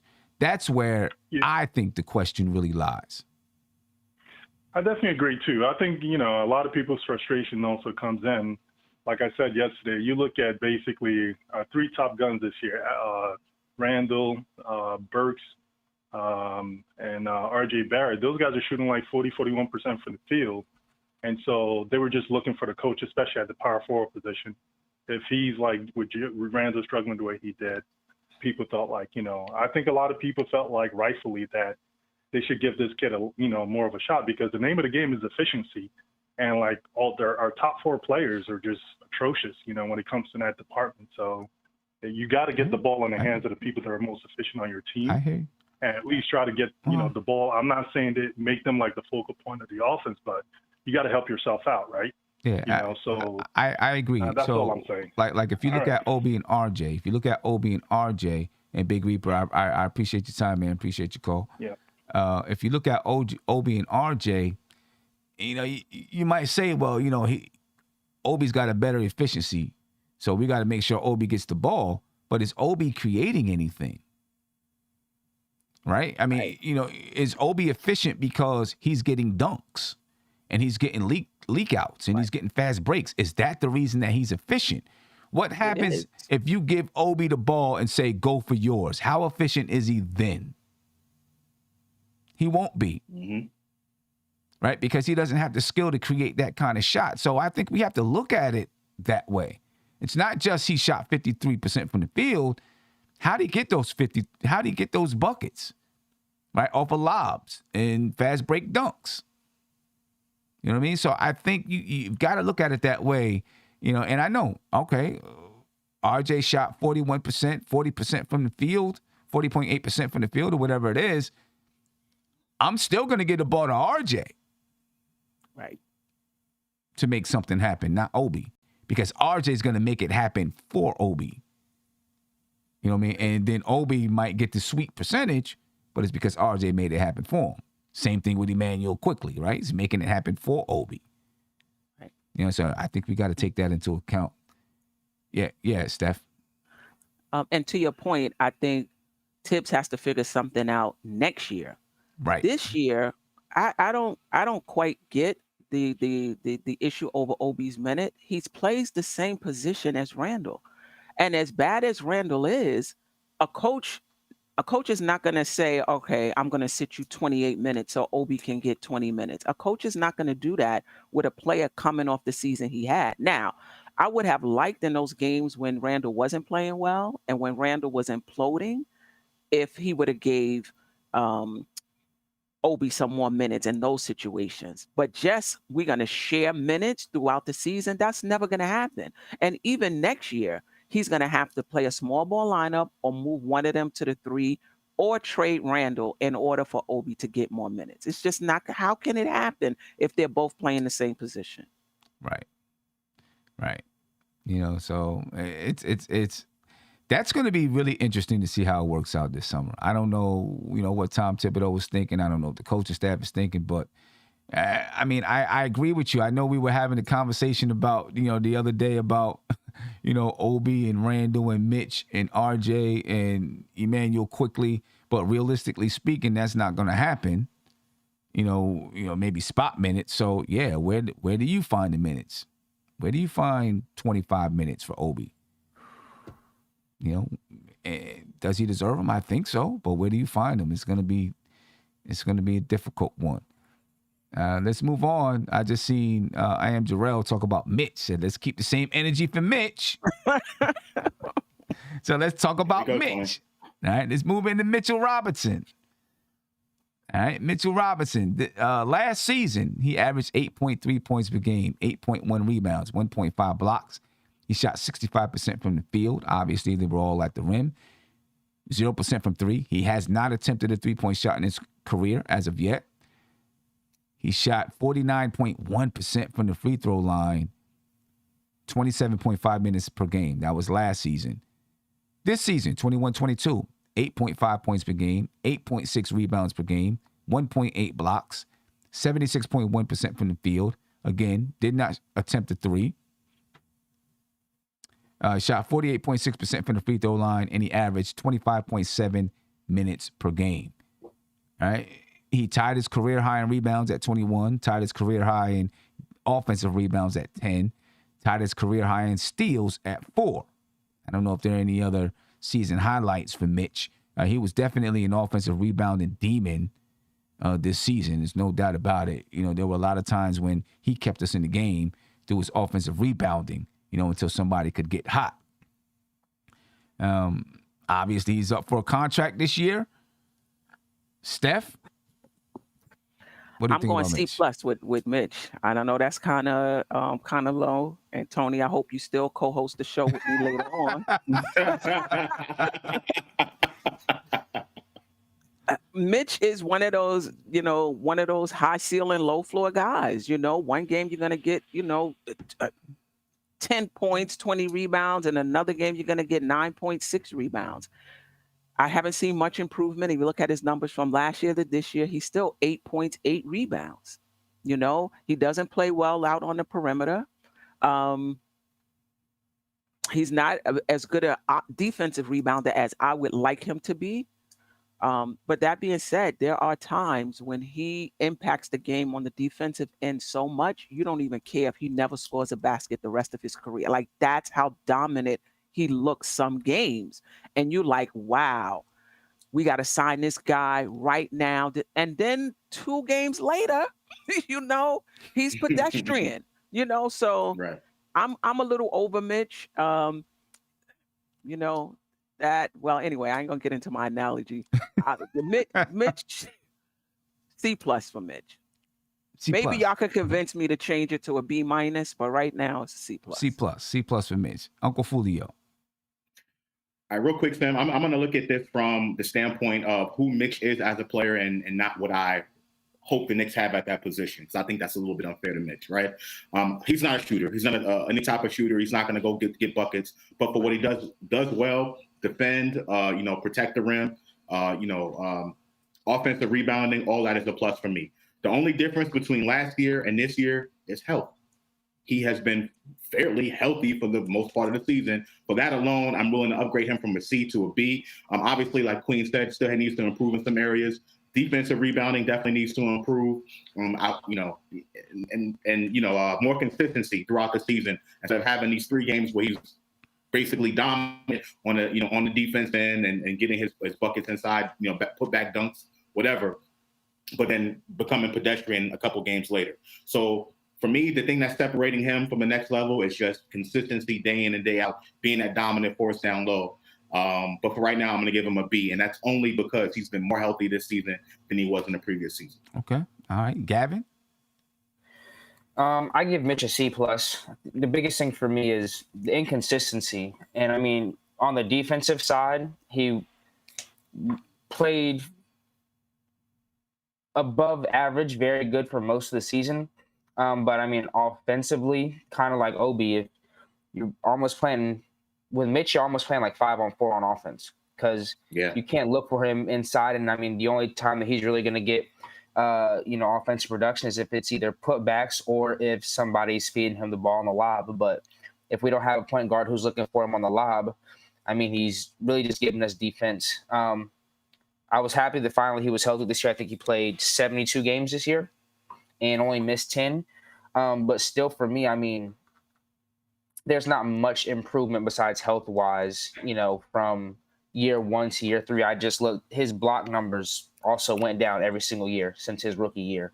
And I think just for me, too, the games that they've stretched Mitch out on the perimeter, I think that was a big hole for us in the pick and roll game. And when you have the stretch 5 spot on the perimeter, because you can't put Mitch, down there, and it's hard to guard the pick and roll with these stretch 5s. So for me, Mitch gets a C, and that's purely because of how he played defensively in the production. But offensively, it was not there, and I think he just still needs to get more consistent. Okay. All right. Here comes the first A of the night.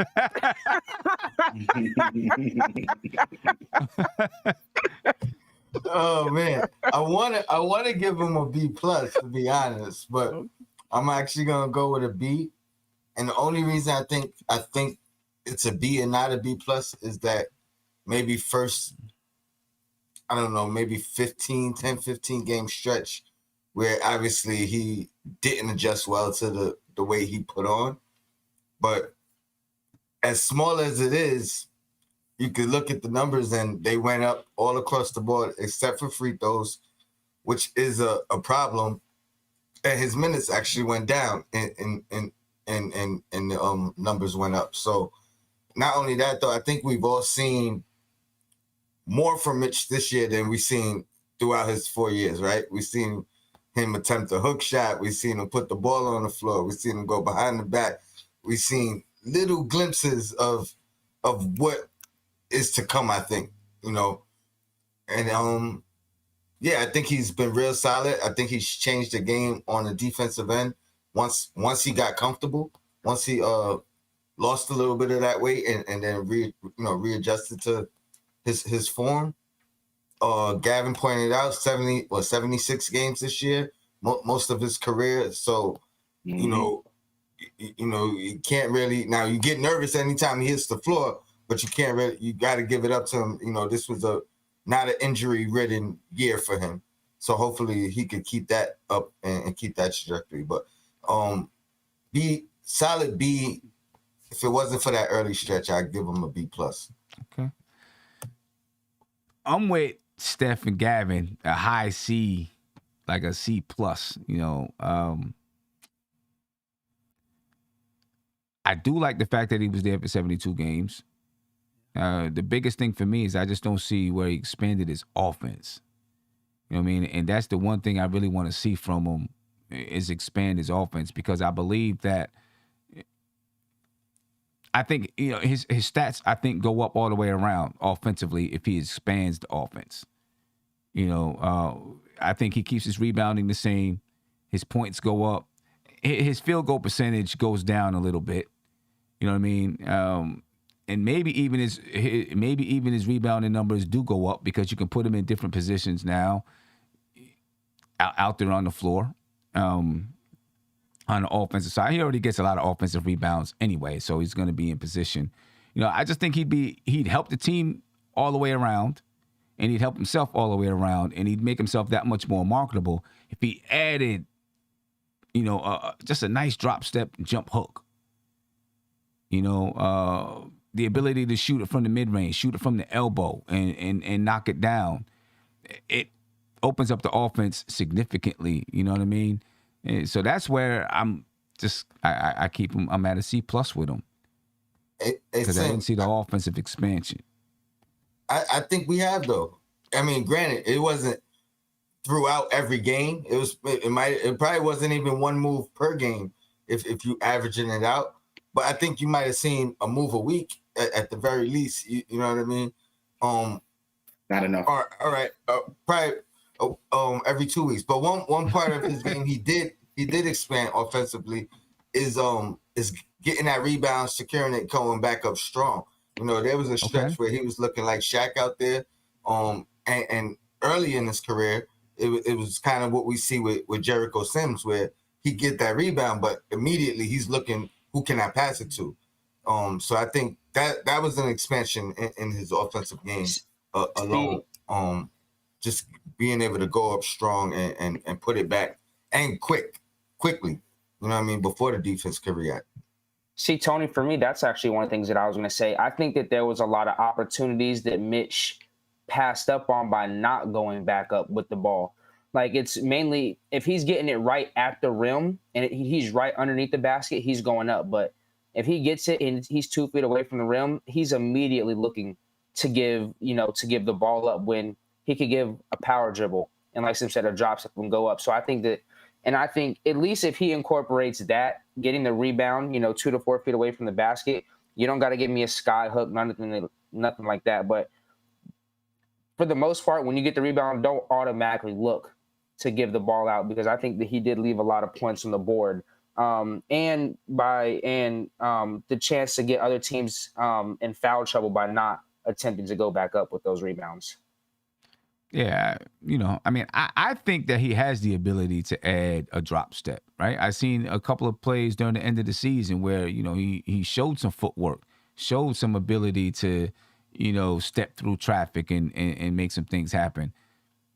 I don't know if he's not confident, or maybe the coaching staff just isn't entrusting him to do it yet, because maybe they haven't seen it in practice or whatever it is. I want to see him do it. You know what I mean? Now, he's averages 8.5 points and 8.6 rebounds on 2 less minutes per game. But I think he can do more. And I want to see him do more. But collectively, with the chat and with the scores that we gave him, he is about a B- for Mitch. B-. So this is what I'm going to do, ladies and gentlemen, because I still got a few people to get through. I don't think we're going to be able to get through it tonight. I wasn't going to review I wasn't going to have a card like this for everybody, but we got Evan Fournier. I was thinking maybe you could do all the rookies collectively, maybe. Yeah, we got Evan Fournier, Alec Burks, Derrick Rose, Kemba Walker. We still got some people. All the injured players together, too. Yeah, right. All the injured guys together. Nerlens Noel, all the injured guys. I was going to have just like one list and we talk about them, but we still got Evan Fournier and Alec Burks to get through. So is that going to be the injury report card? The injury report. Right. So I think I'm going to have to do part 3. I just do part 3 where we, take a look at the rest of the players and then give an overall report card. You have to do it that way. So I guess I'll do a part 3 tomorrow, ladies and gentlemen. Damn, Julius, you messing up again, messing up our show. You know what I'm saying? Right. I do a part 3 tomorrow, and maybe we can get through all of the season grades. But hey, you know what? I'm gonna tell you what. The coaching staff, the front office, and the coaching staff, and the players need to be checking this out, because we're giving them a lot of good information on how they can get better. They can see these grades and say, hey, you know what? NBK, they got us pinned.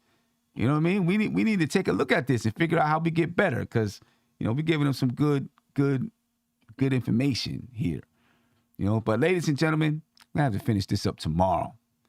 All right? Tomorrow, it'll be the final show breaking down the season grades for the players, the team, et cetera, et cetera. All right, so in the meantime, make sure you get your name on the list to join us for the draft party in Atlantic City. All right, I put the link in the YouTube chat. It's also in the description of this video. All right, make sure you get your name on the list, ladies and gentlemen, because, it's coming out. The final product, the final stuff is coming out very soon. So get your name on the list. All right. Steph, Tony, what time? Probably 7. 7? Guys going on at 7? Yeah. C Max. Hold on, let me get that up there so people can see it. See that? People got something to say. C-Mac said, can we grade the panel? Go ahead, grade the panel. Said, can we grade the panel? I'll give Josh a F. Sim gets a R. R stands for Randle's favorite player. Okay. You the man, C-Mac. You the man. Yeah. Hey, so that's the only two people he graded. He ain't graded nobody else. Graded nobody else. Anyway, ladies and gentlemen, I will see you tomorrow. All right, as we finish this off. Be easy. Out of here. Peace. This is NBK, nothing but Knicks. When Sim passed the assist, you know that it's #1 show that breaks down the game. If you can't play defense, stay out my way. Dribble the ball, come down the lane. 5 seconds on the shot clock, who gon' win us the game? You wanna hear Nick updates and trade rumors? Post-game reviews, this the place you tune in. So tell a friend just to keep the ball moving. Like the page if you feeling the movement. Every game we coming to win. Give us a sub like a player that came off the bench. This is NBK, nothing but Nick.